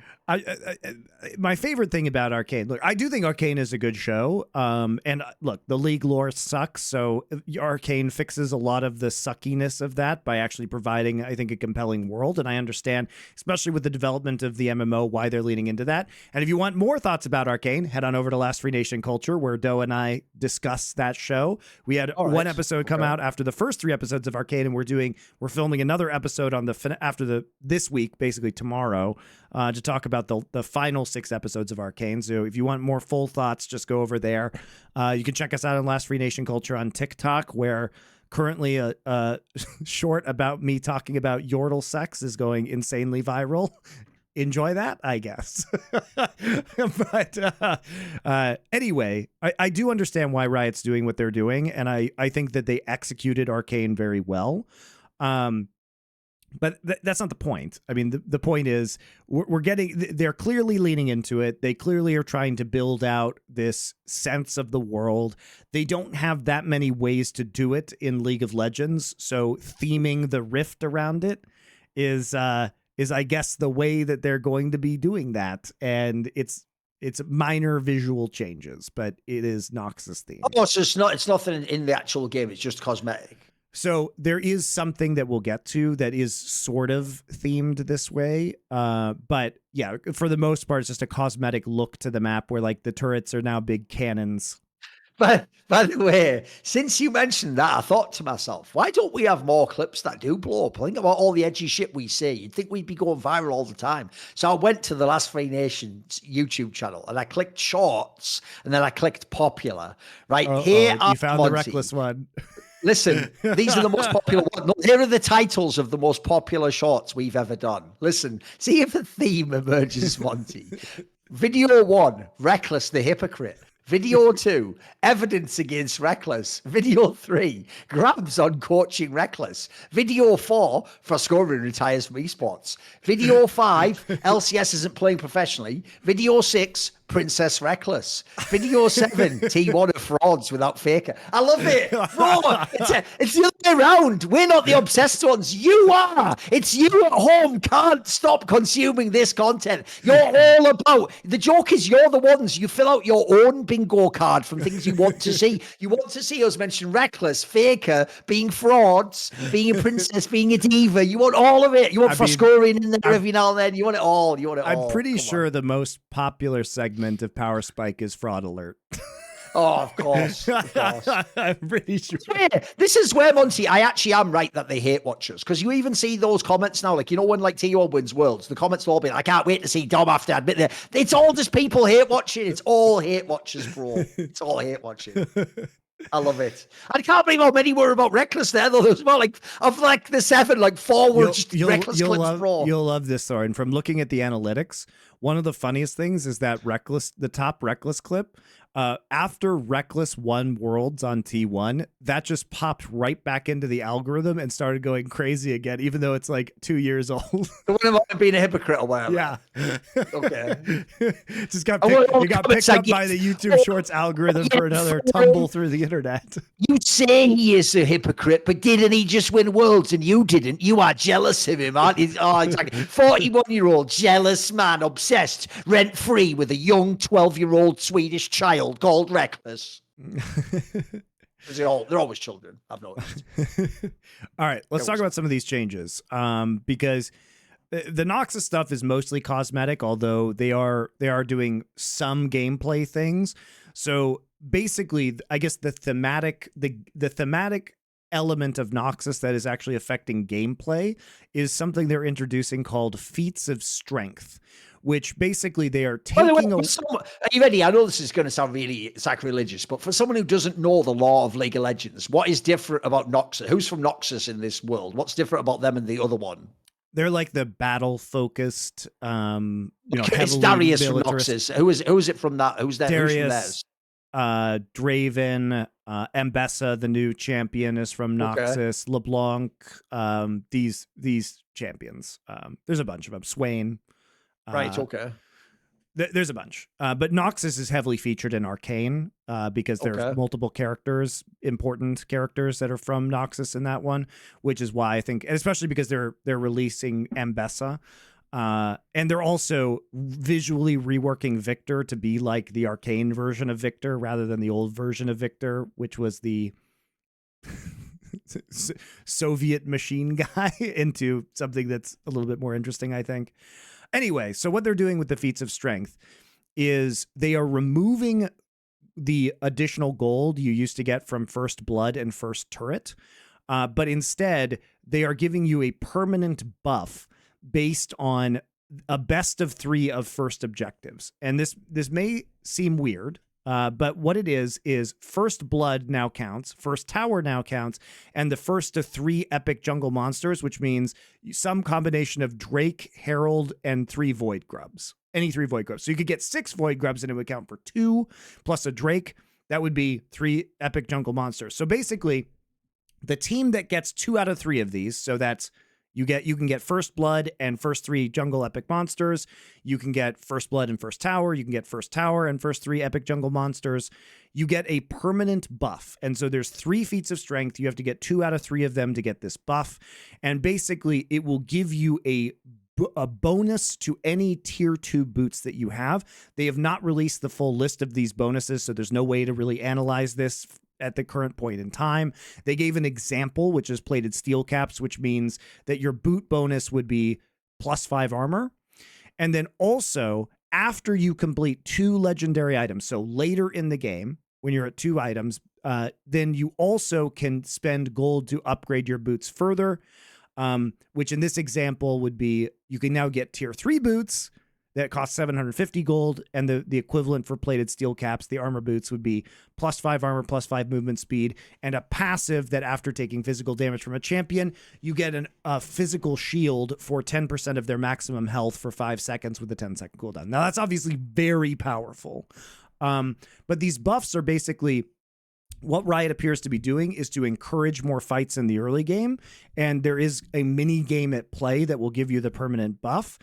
And to take away from gold in the early game by not having first blood and first turret gold anymore, and to compensate that with like scaling buffs instead.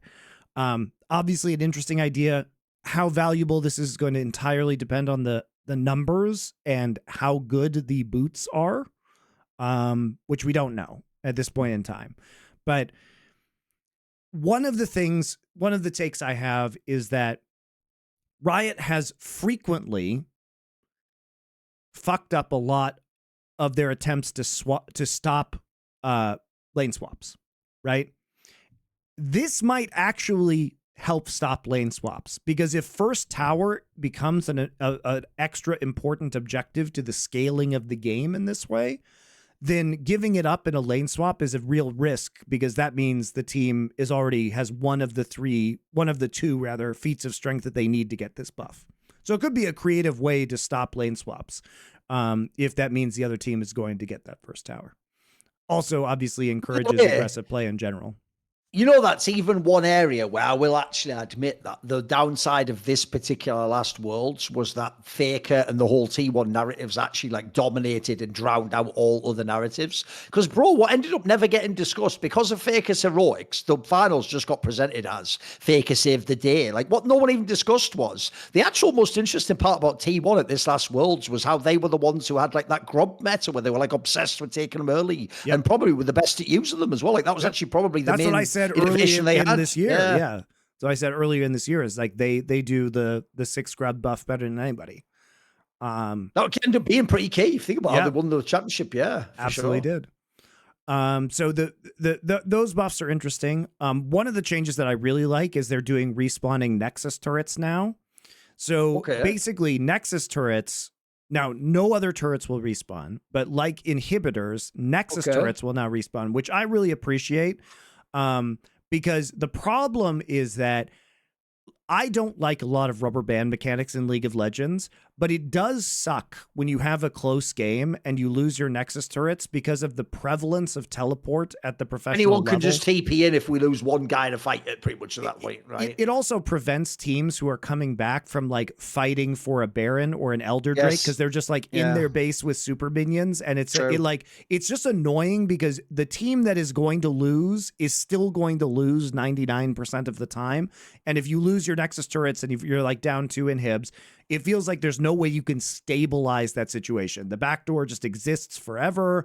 Your Nexus is vulnerable to super minions forever. There's no real way to play the map after that. And any good pro team worth their salt is just going to be able to choke you out. So I think this is a really good change that could make some comeback games much more interesting.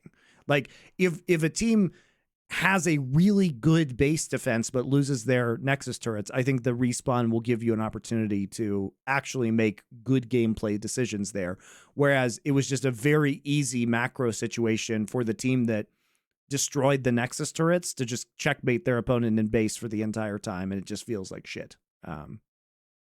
And also it just makes weird late game scenarios with certain champions. Like whenever Sion is meta, he just like runs into your base and like dies. And then when he's in his zombie form, just punches your Nexus and then the game's, it's just stupid. Like it's a stupid way to end the game. So I do think that's a really good change. They are making some interesting rune changes. It's going to be hard again to know about these until we see numbers, but effectively they're trying to add more vision runes in, which will, if you put deep jungle wards, so basically if you put deep wards in, which are wards in the enemy jungle, it'll grant them an additional 1 HP and allow them to last an additional duration of time. So that's fun. It'll make clearing vision much more, like one auto attack, more difficult, which is at the professional level very meaningful, I think. And also there's a new one called Sixth Sense that will track enemy wards if you can't see it. So basically it will ping it for you. And at level 11, it will also reveal it for 10 seconds. So this will allow teams to detect vision better, which is again important because sometimes pro teams just realized you can put wards in kind of janky places where they're kind of hidden and they're not detected by normal pink wards. And I think this will allow teams just to have more concrete and definitive objective control, which is nice. It is on like a 5-minute cooldown, so it's not going to like overpower the game, I don't think. So you're not in favor of my suggestion, which is bring back unlimited wards and oracles. So yeah, and oracles goes away when you die. Yeah, the classic. Of course, that's how it works, buddy. We all know the that. ultimate, the ultimate snowball item. They also have a It's the way people think I'm trolling. I actually, ironically, would do that. Remember, I'm the only person ever in the history of Counter-Strike, Monty, who actually says I would just like revert the AWP nerf and make it stronger. I like things to be OP as fuck, bro. I just like it. I like it that way. That's how I like shit. They have another room called Grizzly Mementos, which grants a stacking 5 trinket ability haste on champion takedowns. Now, this is really interesting for support players because if they get assists, then all of a sudden their trinkets are going to be on a lower cooldown. So again, this is about objective control. Could also be interesting. Get a little finger or a nose that goes on a necklace that they carry, like yeah, exactly, to show the Grizzly memento of war. So like it could be more sweeper uses, right, to control vision. Could be interesting on champions like Lee Sin that are dependent on, or Jax that use wards to hop to. Because you'll have those on lower cooldowns potentially for your yellow trinkets. So there's a lot of cool stuff that I think could happen here with the Grizzly Mementos one. So I love vision control. So any of these like vision options I think are good. They're taking out Eyeball Collector, Zombie Ward, and Ghost Poro. Zombie Ward is interesting because it was very powerful on certain supports, but probably too powerful in a way, especially when combined with Umbral Glaive.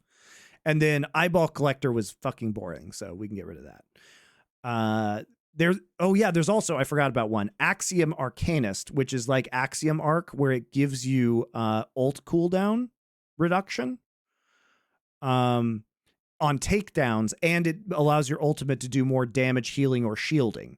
So every time you get a takedown, it will refund some of your cooldowns. So on mages, that could be really cool, actually.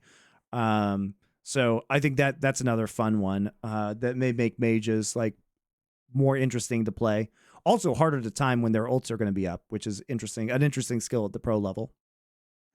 Which also, by the way, just as a callback, reminds me of the funniest ever shit response is when you tried, quite logically, to say to Edward from Gambit, like, yeah, but you know, in Korea, they timed the flashes and summoners. And he goes, yeah, but how could I know the timing? What if they took different runes? And it's like, bro, it's only going to be up by 5 seconds, you fuck. Like, you know what I mean? Like, that's not an excuse. That's just like... I was like his real angle, if you remember. Like, what if they had different runes? Like, come on, Edward, come on, bro, come on. I love it. So the two probably most impactful changes at the professional level are that TP is changing pretty significantly, and we knew that Riot wanted to change this because it is kind of a mistake eraser, especially for level 1s or like mistakes that are made in top lane. It's become mandatory within the game, and now they're making teleport have a travel time. So instead of just the instant teleport, you know, it's a 4-second channel with the instant teleport. They now have to actually travel across the map and unleash TP. So that would be the TP after 10 minutes. That one will go faster than the base TP. Okay.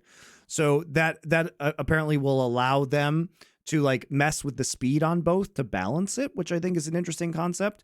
And you can also now, and this is crucial, remember that pre 10 minutes, you were not able to TP to wards or minions. You could only TP to your own turrets. They're removing that. So now in the early game, you can TP to wards and minions again, which allows you to make cross-map plays, but it will also take you a long time to like fly across the map, presumably. Nobody knows. I haven't seen this, so I don't know how fucking fast it is, but it's going to be slower than it is now.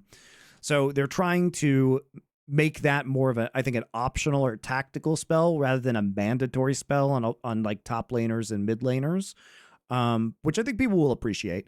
And in order to also deal with this, they're adding Home Guard back in, which is the boot speed up from Fountain, to try and get people to lane faster. And I guess they had to take that out because teleport existed and people would be standing in Fountain and they TP in with super speed in the early game. So they had to remove Home Guard from the early stages of the game, but I guess they're adding that back in now so that players can get back to lane quicker. That will definitely change a lot at the professional level in terms of timings, everything. And then there's the new mega monster called Atakan. So like Baron, Thorin's out, man. Because it's the I'm going back to Counter-Strike. It sounds like a Pokemon. It sounds like a Pokemon. No, it's worse. What I will never be able to handle is that whack thing where they're like, we didn't copy Dota. He's called Baron Nashor, not Roshan. Like, even though Nashor is just Roshan backwards. It literally is Roshan backwards. It's like, no, you didn't. It's like that joke, you know, you change the homework, but make sure you change it. Like, oh, I will, don't worry. Like, you just reverse the name, you fuck. All you did is put Baron Nashor backwards. Nah, which by the way, is the Pokemon trick. So I've been playing a lot of Pokemon Snap with my 4-year-old son. And so Atakan absolutely does sound like a Pokemon name. And they also did this. So when they were making up Pokemon names in English, there's a snake Pokemon called Ekans, which is literally just snake backwards. Yeah. And there's Arbok, which is cobra backwards, which is what Ekans evolves into. I know, it's supposed to be the easiest shit of all time coming up with this. Tell you what, if we get finished by 12, we can go to Arby's. Yeah, there you go. We're off. Yeah, we're off. So Atakan is coming into the game. And this switches up other timings of things that are happening because he spawns at 20 minutes. So Baron now spawns at 25 minutes. So now we have Grubs. We have Herald, who is now spawning at 16 minutes, I believe. And then Atacon is spawning at 20 minutes, and he spawns in the river, Thorin, but he doesn't spawn on the same side of the river every game. He spawns basically, you know, where top lane or bot lane meets the river. But the condition for him spawning is when turret plates fall at 14 minutes. I know the game is so complicated now, it's ridiculous. But here's what sucks. What sucks is this, Monty. The game is supposed to be my team playing your team, but Riot know they can't trust players to just even do that. So instead, they've changed League of Legends into a weird PvP meets PvE game where we both try and destroy a neutral monster while fighting each other. It's nonsense. The whole thing's nothing. It's just Warcraft 3 again. There's just basically since League was invented, it has just become more and more like Warcraft 3 over time. Because remember, jungling didn't exist in the early phases of League of Legends. And when they figured out that certain champions like Warwick could jungle, then they're like, but what if more champions could jungle? Then they added jungle items, right? So basically that was the equivalent of creeping in Warcraft 3. And there are like big mega monsters on the Warcraft 3 map that you sometimes fight over with the other players. So it is basically just becoming more and more like Warcraft 3, which as a Warcraft 3 caster is quite amusing for me. But anyway, he spawns at 20 minutes, but which side of the map he spawns on, Thorin, depends on which side has seen more champion damage and kills by 14 minutes. Whose idea is this? So basically, what is this? This is already so complicated. It's mental, bro. What are we doing? So basically, whichever side of the map has seen more action at 14 minutes into the game, 6 minutes after 14 minutes, at 20 minutes, he will spawn there. And then, Thorin, I know you thought it wasn't complicated enough. Did you know? Two trains leave Chicago and Pennsylvania. Help! Did you know that there are two versions of Atacon that can spawn? Oh boy. What and they have different effects depending on how much action has been in the game. So more depending on shit. More depending. So they say Ruinous Atacon spawns in a higher action game. What does higher action game mean? They don't specify. In a lower action game, Voracious Atacon spawns. It's like they've invented their own special Baron just for the LPL, basically. Like, what are we like? The joke is Worlds. What's going to be a shock to them is like, what even is this Baron? I've never seen this one before. This Virtuous Baron or whatever. I know I can't do it. Something. So effectively, like, they offer different buffs. So the higher action Atacon, I know you guys are probably super bored by this by now. He will grant your entire team a small amount of XP and a permanent stacking adaptive force buff. What is adaptive force? That's that thing that gives you either AP or AD, depending on how you're spec'd. Oh, right. Okay. And it also gives you blood. There are blood roses in this game. He spawns blood roses on the map. So I guess it's like the cinders. In the video, it looked like the cinders from the Infernal Soul. Okay. And those also give you small permanent buffs. So those are the ones that give you XP and a permanent stacking adaptive. You know what, force Monty? buff. What could ever go wrong with permanent buffs? So these are snowball mechanics. With that. All right, sorry. So when the big one, the higher action one dies, he spawns a bunch of blood roses that give you XP and permanent stacking adaptive force buffs. But he also gives the team who kills him increased effects from all epic monster rewards, which will obviously include drakes and barons and elder dragons.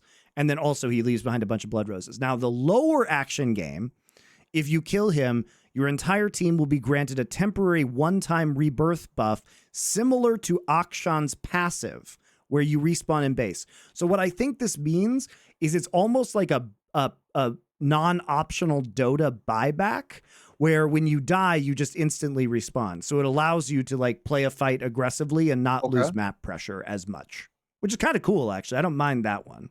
I mean, I will say, even though, look, it's obviously very different, so I never thought about it for League. I do enjoy in Dota the buyback concept where you have to gamble and like, it's because it's a bit like Counter-Strike with like, do you do the force buy or not? It's like, do I want to double down now that this is when I win, or do I want to try, is there a way back in the game if I play a more conservative approach. So anything that adds an extra angle. I mean, my joke I was going to make earlier, Monty, is even though I don't really give a fuck about 17 different types of boot, in a weird, fucked up way, the more types of boot there are, the more ways there are for an idiot to waste their time like worrying about boots than the actual proper items. So even fucking like that way, if some idiot doesn't buy the right boot, he's not an advance. So maybe that works in the long run. I don't know. Maybe it's a positive. Who knows? I get scared by any ones, like I say, though. Any permanent buff always worries me a little bit because that can become completely out of control, obviously. Yeah, and this one also offers the lesser action game. Atakan also offers permanent increase to gold from champion takedowns, which is kills and assists.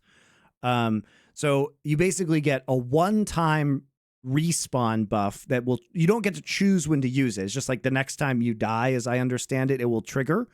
And probably instantly respawn you in your base. It's a similar to Akshan's passive, so that's what I'm reading from it. In the video they released, they said it was like GA, so I don't know which one that fucking is, but it's some sort of respawn buff. And then the permanent increase to gold from champion takedown. So pretty different effects between the two versions of Atakan, actually. Like, the bigger one having the like potentially like boosting your dragon soul is pretty enormous depending on what the numbers on that. Again, it's just like it entirely depends on the numbers. Because I assume that one's better than the rebirth buff. So it's probably a pretty meaningful increase from epic monster rewards would be my interpretation. How does that affect? It could also affect it will affect grubs as well. Does it give you a third grub potentially? Might be interesting. I have no idea. But these are the changes that they're making. Herald spawn will move from 14 minutes to 16 minutes. Baron spawn time will be pushed back to 25 minutes. And they said that they will be adjusting things if in case games last longer than they do right now. But the logic behind this is that most teams that aren't T1 weren't trying to take Baron at 20 minutes. So let's have a meaningful objective at 20 minutes and then have a Baron spawn at 25 when it was much more, I think, statistically likely to be taken. So could be interesting. I'm sick of the LCK winning world, so I think get rid of Baron and Dragon and just have the game only be laning and team fighting. There you go. Problem solved. Problem solved. I think we fixed that one. We'll fix that one for you right there. And also, technically, also we're better for Europe because we could just side lane also. So bring that back, all the old tech. Well, I mean, having the feats of strength is interesting because I think it does discourage lane swaps and it does encourage early game action, right? Like First Blood is pretty meaningful now. First Turret's more meaningful. And I'm not sure the first 3 epic jungle monsters are more meaningful because teams were mostly taking them like at spawn. So it's not that big of a deal, I don't think. But the other two, we could often see games with very delayed first towers or first bloods. Also might encourage like heavy lane pushing, especially in the bot side or lane dominant champions with Demolish that are going to, deal a lot of damage to turrets. The TP changes are really huge. I think TP and the feats of strength are probably the most pertinent to the professional level and possibly the new jungle monster, but there's no numbers associated with that right now. So that's one of those things that just absolutely has to have numbers behind it before you understand how good it is. The other ones, especially the TP ones, I think you can say that is going to be meaningful pretty much instantly just because of the mechanism behind cross mapping and stuff. So interesting changes. I mean, I like most of these changes. I think they're good. I especially like the like I said, the Nexus turret respawns, I think are a long overdue change. And every team called T1 will be automatically provided with a Zeus in top lane. That's the new Riot change to League for 2025. So Joe Marsh personally requested it. It's been put into the game, and their agents will be banished into the wasteland to roam for the rest of their days. It was a sizable. This coincides with Comcast purchasing 20% of Riot Games. This is where, by the way, this is also where we're so far behind our meme game money. There's so much fun we could be having. Like, we should do some stupid shit, like announce that like the agent of Zeus has joined Last Free Nation or something stupid as like a joke. Like, let's just do that. Why not? It'd be funny. Like Dom's convinced him to join or some shit, like he received a large donation from a Mr. C Riviera or whatever, like. Of Miami, Florida, wherever he claims to be from. I love it. So I think that's pretty much it for this week, guys, in terms of the news. I will say that. I can't lie. Listen, I did my best, but that bit about the game changing was boring as fuck. I can't even lie. Like, it's not my shit, mate. I'm just not that sort of guy. You know? I don't care about law. I don't care about any of that shit. It's all good. I don't listen. Even though I've watched like every meaningful League of Legends game ever, I don't even know who's from Noxious. I know nothing about the lore of League of Legends. I mean, the lore is for 99% of League's existence, the lore was really meaningless. This is Riot's trying to change that now, but the lore has been shit forever. Basically, it's just been this one 18-episode cartoon that came out that is starting to actually do some world building. But with how long it took, I mean, it basically took them 10 years. Monty, I'll tell you right now what I don't like about this is I don't care about the lore of the game. I'm not joking. Really. If you made an anime, Monty, that was like a shonen anime of like Chovy versus Faker, I would watch the fuck out of that, bro. Like if you had like Theon like craft like a fucking anime narrative with like up and coming like Page joints in one season, that would be amazing, bro. With all amazing graphics, I would watch the fuck out of that. I just don't care about the characters in the game. That's all. I care about real people who have like real meaningful impact. Well, I mean, the argument that nobody wants to hear either is that if you took the same crew that created Arcane and had them create something that wasn't League of Legends, it would probably be better. Because the problem with League's lore, guys, is that all of these characters were being pumped out in fucking 2014 every 2 weeks with zero thoughts beyond like, hey guys, oh shit, we're making so much money. What do we make this week? We haven't done Aliens versus Predator yet. Quick, release Rengar and Kha'Zix. Like, it was shit. These characters are just fundamentally shitty in terms of their conception. And so as good as Arcane is, it is still trying to reclaim something that was made very like slapdash and poorly in the first place. Whereas I would love to see these same people from Arcane apply those talents to a blank slate in which they weren't like, I think, hampered by the existence of all these fucking League of Legends characters. Because it's honestly impressive that they managed to make a good show despite that, but we could have just unfettered them from the crappiness of League character design and League lore, and it would have been better. Because the other psychotic thing that Riot says, which is so funny if you've been around Riot, is Mark Merrill's new thing is he says, well, you know, we took our time with Arcane because we really just, you know, we want to make it right for the fans. And that's who Riot is. And I'm like, you motherfuckers were releasing champions every 2 weeks. Like, this isn't who you were for a lot of your time as a company. I respect that it's who you are now, but they've crafted this fake narrative about their own, like, attention to detail, which just like I could tell you just didn't exist in the early parts of League of Legends. They were not concerned with that at all. They were concerned with printing money the next champion that came out. It didn't matter if it was balanced. It didn't matter if it had shit skins. It didn't matter if it looked like a piece of shit when it came out. They just released it. And it was popular for them. But this isn't some like very deliberately artfully built world. They were just crapping out the next champion every fucking week that they could. That's why we get Garen, famous fantasy man with sword. What the fuck is that? He's the most boring champion of all time. Are we back? Did I crash? You were I think frozen in a delightful smile for 1 second. No, mate, I've always thought the stupidest thing about fuck, what were you talking about just there? Garen? No, just before that. The how fast they were releasing champion in League of Legends? Oh yeah, that's it, right? I always thought the stupidest thing as well. Oh fuck, where was I going with that? How Riot was saying that they were very deliberate about their craftsmanship process. Oh yeah, that's right. It's like that. That's the thing I can't handle about Riot. They're so obviously the most reactive game dev maybe ever in esports history, but they always pretend it's 17 level Jenga and that it's all according to Kikaku. Even though, as far as I can tell, every single year, every 3 months, there's an episode of Something Insect that's like this. Like, Riot today announced it will have to cancel 17 projects that have been under development for 9 years because of the the fucking Chinese renminbi going down 0.1 yesterday, and then they have to pretend now like, yes, of course, our plans can only be measured in centuries, not mere years like you mortals. And it's like, you're not doing that at all. Like, you're just like, cancel the beat 'em up game, and someone's like, we had a beat 'em up game going. Like, well, it's cancelled now, isn't it? It's over now. Like, what? All right.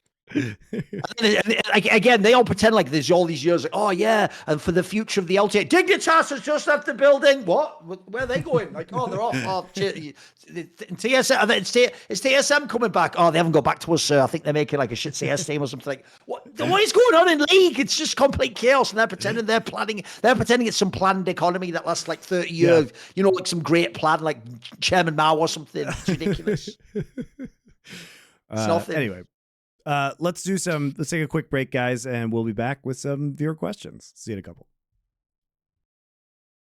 Right, it's the last segment, which is, of course, viewer questions. By the way, I actually have had an innovation which we will test out in the future, which is we do have plans. We don't know how it will yet emerge to potentially do an additional show where maybe we'll do something like take the really like more in-depth questions that you give here, or maybe we'll just take general questions and have, say, like Richard Lewis or someone join us to answer them. But we're trying to come up with some sort of a show that will actually be themed around this, because the problem, if you notice, we have, I'm going to get to how you be the viewer in a second, is a lot of the questions are too good. Like, they're not the sort of thing you can off the top of your head think up like two famous books or like someone asks at the end of a massive show. Whereas if we sort of earmarked that and then had like a little sheet and we looked it up before we did the show, we could all come up with some suggestions. So basically, if you want to ask questions with the usual method here, subscribe to our Discord, the Last Free Nation Discord, and there's a channel you can submit the question. And we're going to try and figure out some sort of angle, like I say, either to do a separate show or to do one where maybe revisit it. Because, like I say, anytime they ever ask a historical one, if you had even 5 minutes, you could come up with something so much better than whatever we come up with off the top of our head, you know. Yeah, and also probably that we're going to be redesigning our website, which, by the way, if you are a fan and you are actually an accomplished WordPress developer, tweet at me and show me your portfolio, is what I will say. Because we're going to be reworking our membership system on our website, so I may be interested in talking to you if you have those talents. Obviously, this would be paid. You are a professional, so don't worry about that end of things. But yeah. We'll be thinking about that. We're also in the process right now of trying to spin up some merchandise for you guys that is going to be LFN branded. So there is a channel on our Discord for if you guys have certain merch that you want to make merch requests. All right, I have a food-related question for each of you. Monty, do you have any good food recommendations in Denver? I'm going out there next month, and one of the places I'm already going is Elway's Restaurant downtown. Yes, I do. So Wolf's Tailor, I think I haven't been there, but I've heard very good things about it. What is the general type of cuisine in Colorado? Is it like cowboy food is the premise? I mean, there's everything, like right? It's stuff like that. There's not a lot of seafood. Okay. All right. It's literally in the middle of a continent. There are some seafood places that like fly in seafood fresh daily. But what I will recommend on the cowboy cuisine front, if you want the fucking yeehaw experience, the oldest restaurant in Denver, where like Buffalo Bill Cody would eat, is called the Buckhorn Exchange. And it is literally jammed with taxidermy. And you can get bison steaks or elk steaks and eat rattlesnake queso as an appetizer. And it's a trip, man. If that's what if you're going for that, it's great. It was technically Faker's favorite food just recently, elk steaks. There you go. Elk steaks. There you go. There are a lot of good steakhouses there. I would recommend Machete, which is a taco. It's a Mexican restaurant that has excellent tacos. They have a lot of like hunted meat and stuff in Colorado. Is that a big thing too? Yeah, like, bison, like elk and shit like that. Right. Antelope. Right. Yeah, that kind of stuff. Yeah. Right. Machete, which is across from Union Station downtown. It's the perception in America, by the way, because I don't know about you, but in the UK, people aren't that averse to like eating game meat, for example, or like pheasant. No, people are fine. Are people into it? They don't mind it. There's nothing too weird for them with like eating venison or something. Nah, I think it's pretty common. It's definitely more common in places like Colorado. What else? If you want drinks, I would recommend Great Divide Brewery. They have a tap house downtown. What is the drink? Whiskey, I'm guessing there. Is that what everyone's into? Beer. Colorado's a huge beer state. Okay. They usually have, Great Divide has a bunch of very weird kind of sours and very unique stuff. So that would be fun. The Cruise Room is a cocktail bar that's like a deco cocktail bar inside the Oxford Hotel downtown. That one's pretty fun. So, but if you want like the real Colorado shit, I would go. By the way, Buckhorn Exchange. I have to tell you, because I feel like you're one of the only other people who will actually appreciate how, one, funny this is, but also, two, fair play for how edgy it is. When Tech Girl was just doing one of these RMRs in Counter-Strike for this, like, PGL Perfect World Shanghai Major, she actually did, when they were doing the Americas RMR, there's that team that plays there called Wildcard that is the one technically owned by Amaranth, right? She actually did, this is Fire Monty, though, as a real, like, coming into the segment, you know, like, hey, guys, welcome back from that. She goes, something, the gist of it basically was she goes, so since Wildcards won, Amaranth Yeast Beer for everyone or something. Some mad edgy line, like, bro, actually, it's straight fire though. I even told her, like, unironically, that is actually straight fire that you pulled that off. Like, as a woman, you can say that though. As a woman, you can say that. It's funny as fuck though. No, the thing is, when she said it, it's like I wanted to just like spit my drink out, you know, like, fucking hell, Amaranth Yeast Beer, Jesus Christ. Like, that's actually straight fire though, isn't it? I know. That's edgy as fuck. That is fire.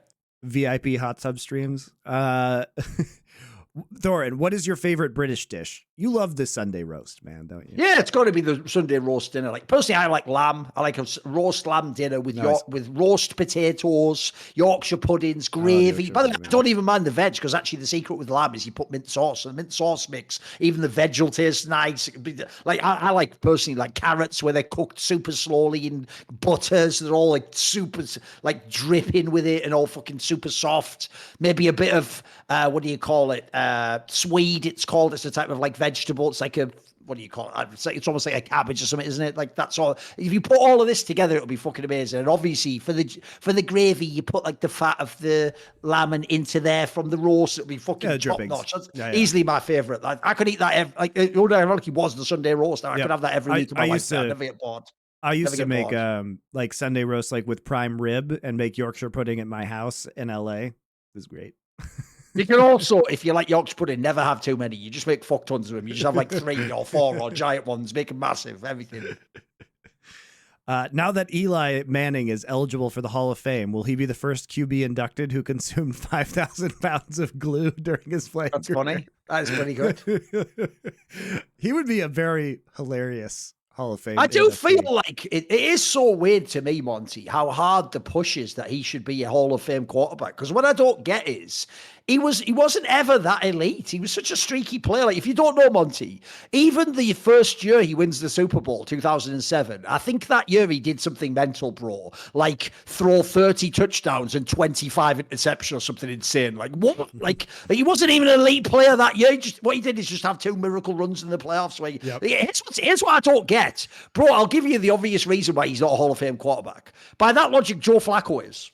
Remember that one year, 2012, where he just went mental? Aside from that, though, he did fuck all. He's just an all right player. I do, because he beat the Broncos that year in that really stupid playoff. But that one postseason is one of the craziest, like, anomaly. Like, I think that one postseason, Monty, he went like, like 12 touchdowns, 0 interceptions or something. Yeah. Absurd like that. That doesn't even make sense. So it's why I don't get I assume it's because he's in New York, but I think it's so overrated. He's not a Hall of Fame quarterback, guys. Like, especially even when he was winning the Super Bowl, and like people remember him for upsetting the undefeated Tom Brady Patriots, but they were like a wild card team that like made the Super Bowl. They weren't even good that year. Yes. It was just like that was the year where they were supposed to lose to the Packers. That was when the Packers went 11-1 or whatever, or like 15-1 or whatever it was, and they blew it to the fucking Giants. Yeah. At least the second time around, the 2011 one. Yeah. But I think both times around they were bullshit teams, mate. Yeah, they just did it out of nowhere. So, I mean, he was clutch in many ways, but I don't think that should make him a Hall of Fame level player. The irony is, this is like the Player of the Year discussion we're having before. It doesn't matter how clutch Faker was in the final. The rest of the year means he's not the player of the year. He wasn't good enough, was he? So careers like that. Hall of Fame, by definition, is just your body of work. It's not just the accomplishments. Also, you know? I don't think as a quarterback, when your most famous stat is literally the number of consecutive starts that you've had, if that's your most impressive stat, I don't really think that you deserve to be in the Hall of Fame. I mean, he wasn't. Well, he like played every game for like 11 years or something like that, which was crazy. I think it was until he's benched. Actually, I don't think it was even injury, was it? Yeah, yeah, it wasn't injury. He was benched. I'll even go one further. Here's why he isn't a Hall of Fame quarterback, Monty. Because he did have like fucking prime Odell Beckham. If you give prime Odell Beckham to like fucking Aaron Rodgers, mate, he'd be breaking records. What are you talking about? Like, that'd be the dream. That was actually cracked for a few years ago. He was really fucking good. At his peak, he was mega. You'd be making every record in the passing era with that guy. Come on. Why in this Zeus contract signing drama are people acting like Zeus owes T1? If he didn't play well, there is no guarantee they wouldn't screw him over. We've heard that T1 broke verbal agreements in the past with Kana, selling him to Nongshim instead of Damwon, not to mention all the coaches they fired in the middle of the year. Apparently, the richest org in the world are the victims, and the young player and his agency are evil. Don't you find that part the jarring part, though, Monty? Think about this. Can you imagine how much people like the Dallas Cowboys would salivate imagining they could control the narrative? Bro, in sports, you're always the bad guy if you're the org. Somehow the org, in this case, and not only that, like this guy says, the richest of the rich of the rich, of the haves of the haves of the haves of the haves. They're the ones that get all the sympathy. What a fucking stupid sport we have, bro. This is mental. It's actually mad, isn't it? Also, where are all the haters, man? Like, the Patriots fans were annoying, but at least everybody hated the Patriots. Why doesn't everybody hate T1? Yeah. Exactly. I still, to this day, Monty, can't handle that hearsay that was about how they were going to get revenge, because even the hearsay said, and they're going to dig up anything they can find. I remember I said in my video, no, wait, why would you need to do that if what they did is wrong? Just use this case. What do you mean you're going to dig up other stuff? Like, you're going to go, hey, unrelated to this guy's a piece of shit. Like, what are you even threatening right now, by the way? This is the most mental, like, set of reprisals I've heard of ever in esports. What? If you guys had to do a cooking show together, how many episodes would it take for you guys to drive each other on Poco Loco Doco? I think it'd be a fun show. The real problem we'd have is just this, Monty, is I am a really picky eater, so I just don't like a lot of things, funny. Unfortunately. Yeah. I mean, I think you'd go crazy because I would just feed you weird shit all the time. So not that long is the answer. And unironically, I actually have, now that I'm an adult, I actually get that whole thing, Monty, of like, it was made with love, because I actually have found that there are meals where there's no way the person cooking it actually is like some super talented chef. But if you just know that they are actually, like, as an adult, I feel like that does kick in, whatever that sense is, where it just makes the food taste nicer. It's a family member who makes it or something like that, you know? That does sort of work for me now, because I know it can't actually be the cooking. It's not that good, come on. Well, it's also that home cooked meals are different than restaurant cooked meals. Yeah, of course. In terms of what's in them, right? Is Faker's PC of the Player award in 2024 more egregious than his win in 2023? Interesting question, actually. That's actually, let me think, which would be worse? I think they're almost equally bad, because like I say, bro, it works on every level, right?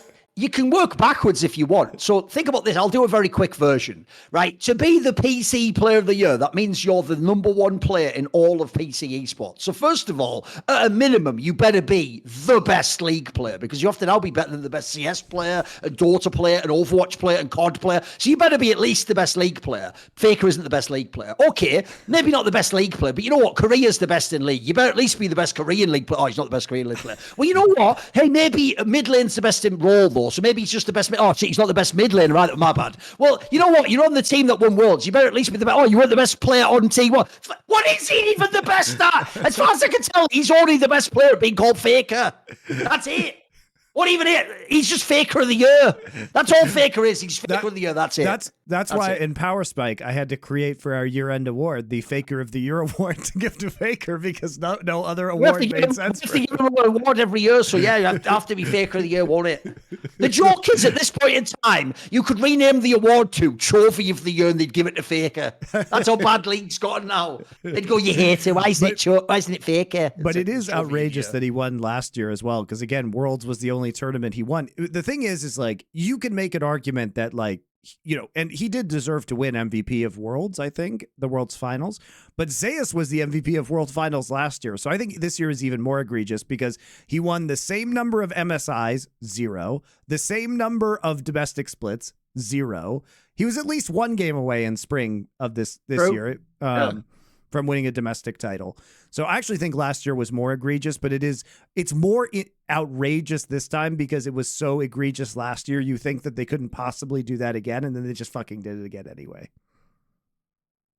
So it feels worse this year in a way, even though I don't think it's actually more egregious. They're both pretty bad. Because as I say, this is what I also hate, Monty. People now pretend I'm the weird one about these awards. Like, it's me hating Faker so much that I'm pretending it's egregious that he wins the best player in the entire fucking sports, all fields, for 2 years in a row, 11 years into his career. Like, I'm the asshole for saying that, Monty.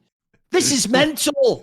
I'm being gaslighted so hard by my own industry. It's fucking mental right now. This is actually insane.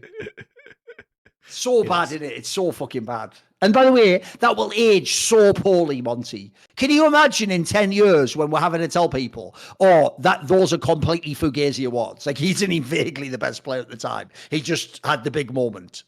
It's whack. By the way, you do realize, Logic, you know what? Let's go back. Let's go back and connect 2 points together. By the logic of both League of Legends awards and esports awards, Eli Manning was the best player in the world in 2007 and 2011. There you go. Logically, he was. He was the best in the world, Monty. And logically, are you ready? Since he has the same number of rings as his brother, who we think is the greatest quarterback of all time, he's also the GOAT conversation. There you go.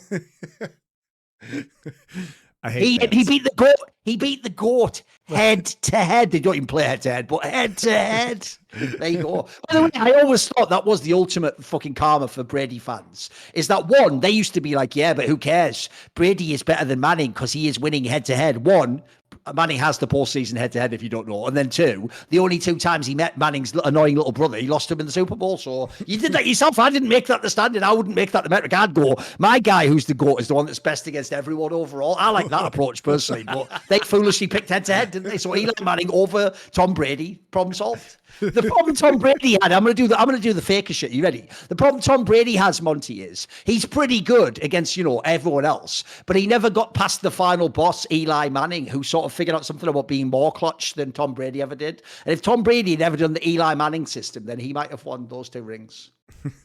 That's my new take. It's not really shit. Monty once mentioned he did a Mayan initiation ritual. Yes, I did. How important was this experience for you? Very. What do you two think about the cultural casualties of... If you actually want to know about that topic, that's actually a massive part of the original interview me and Monty did way back in the day. Look up MonteCristo Grilled, and he actually goes mega in depth about exactly that topic for half an hour or something. It's like he gives the whole story, Yeah. So we're not going to do it here. You can check that out. What do you think about the cultural casualties of progress and shift away from archetypal rituals that were essential for human experience? Are they losses we will pay dearly for, or are common experiences enough to replace them? Great question. I have very long answers about this. What do you think? I mean, essentially, one thing I've learned about, you can just say about nature if you want, is that when a solution already exists or something works in nature, it's like the old thing where if it ain't broke, don't fix it. Like the whole thing of like, but could we do something totally different and get checks notes the same results? Why bother? Why not just go back to what works? Like that's the dumbest part, because to me, I don't think this is all like accidental and coincidental and we fucked up. I think this is intentionally engineered so that people become like what the state wants, like an atomized individual person who has all these weird levers that can be pulled by like external factors. I don't think they want you to have like a family where you have a sense of who you are and a sense of responsibility and patriotism. I think these are all to the modern world, they're considered antiquated ideas. So I think sadly to me, there's no going back for most people. They just need the corp that what's coming in the future as good or better, but I don't think it is. Like I feel like they had all that nailed, mate. Purpose in life, your position in society, the family. It all seemed like it worked to me. It seemed like it was pretty good. This is a really complicated question, and I have spent a lot of my life working on this stuff, including I am one of very, very, very, very, very, very, very few infinitesimally small people who live in first world countries who has done an adulthood initiation ritual that like was significant and ancient in nature. So I do have unique perspectives on this because nothing forced me to do this. I had to volunteer for this process, and I could quit at any time. In traditional cultures, quitting was not an option, so these things were insanely difficult and very burdensome and uncomfortable, and lead you into states of mind and consciousness where you are completely fucking out of it. I mean, mine, ended with staying up for days at a time, not eating, not drinking water, running for miles with a log on my shoulder, doing rituals like 24 and you hours start a day. hallucinating and do that? Did it have Oh, like an dude, effect? you are fucking fucked up. Look, man, I've been on many kinds of drugs. This was far beyond any of that. No drugs were used as part of this, but the whole point of it is to basically reprogram you and create a break in your life from childhood to adulthood, right? And these are very profound experiences. But the issue is that people evolved to be in small hunter-gatherer tribes. We are not mentally equipped or socially equipped or evolved to deal with a globalized society.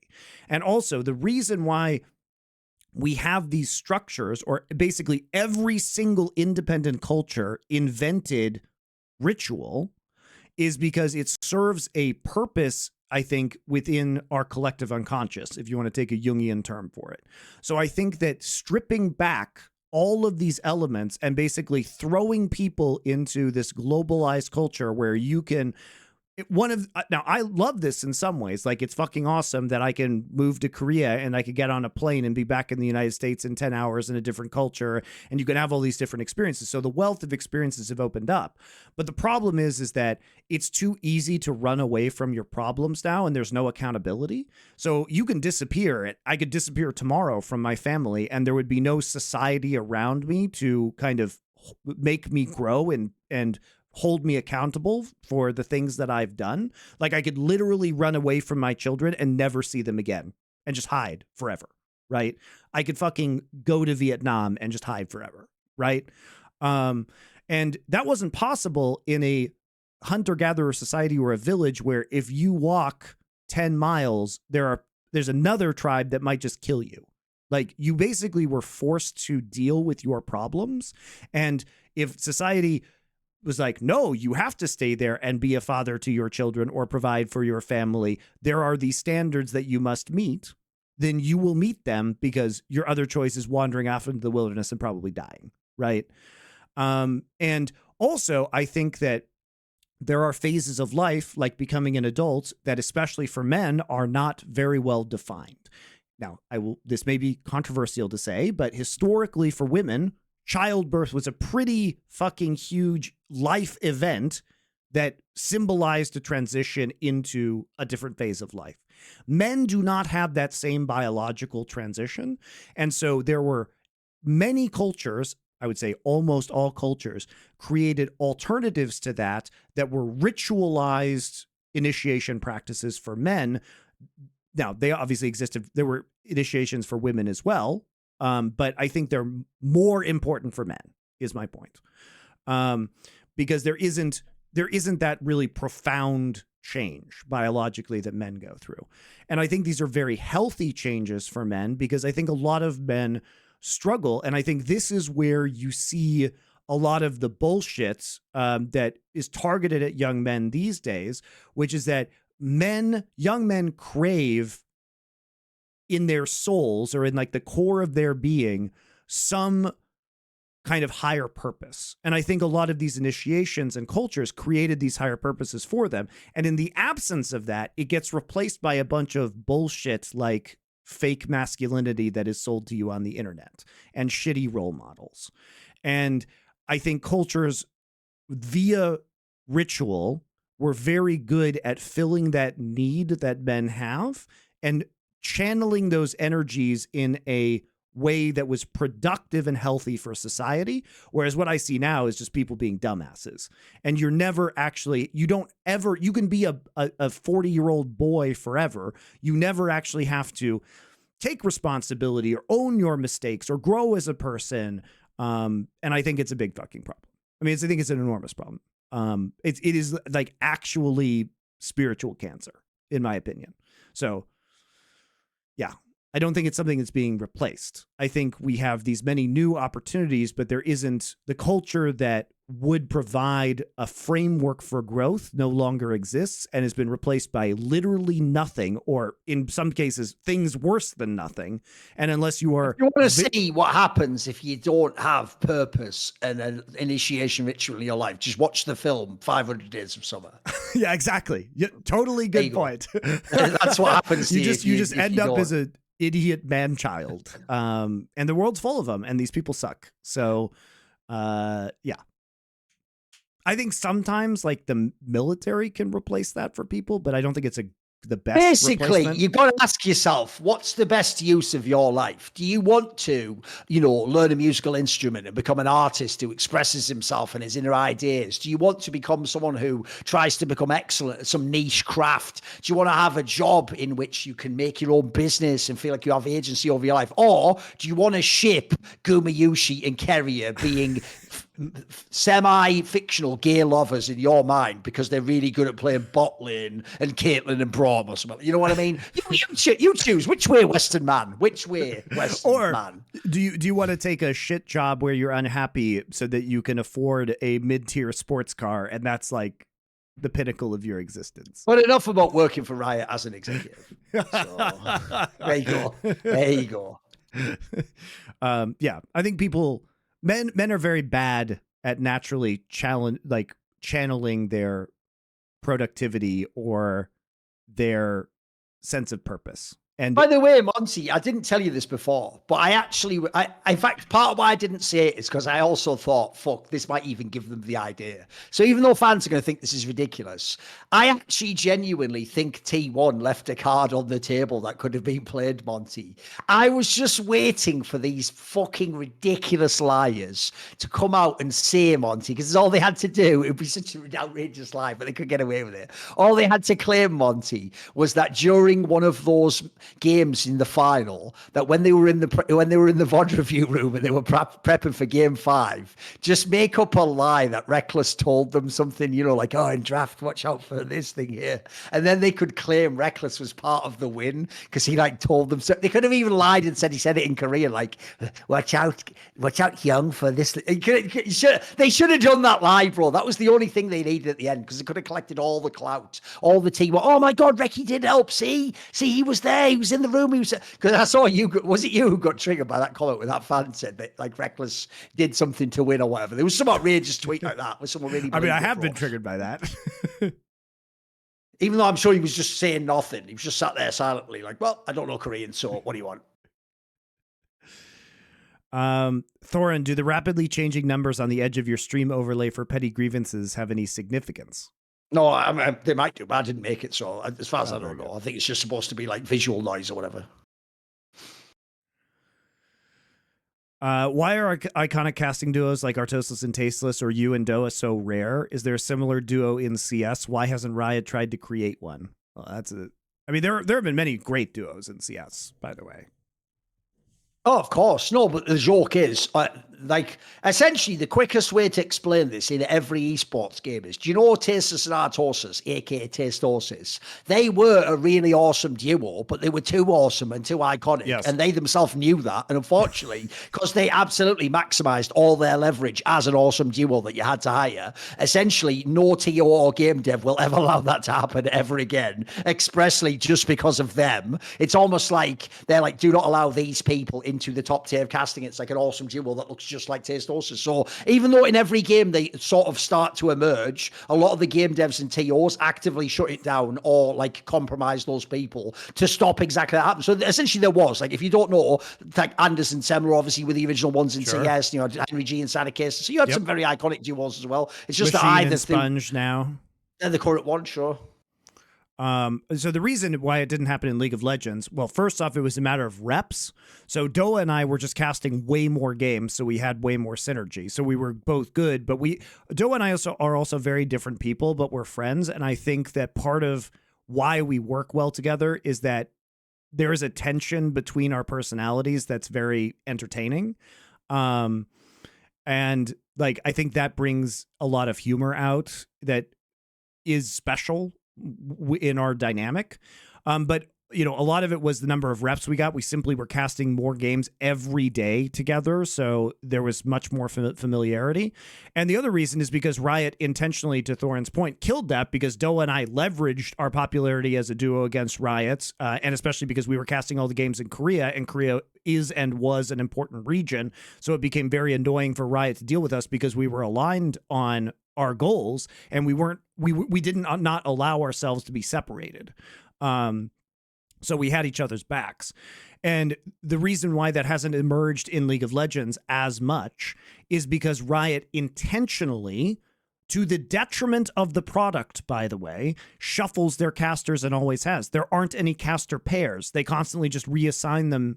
You know, they flip them around. And they don't do that because it's best for the broadcast. It's best for the broadcast for people to have very deliberate pairs and synergies. And in fact, that's how casters always work when they are given their choice to do that.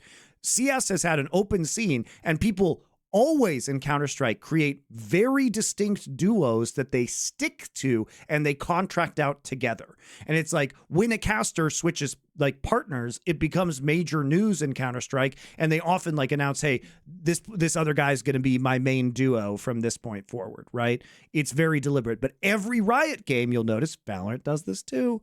They just swap all the casters around so that they can keep them fragmented and have less leverage. And it's objectively bad for the product, but they do it anyway because that's what they give a shit about, is keeping the casters down, not providing you the best product. Otherwise, casters would have paired off for sure in League of Legends, because they do that in literally like any game that has an open circuit. They do it in Rainbow Six.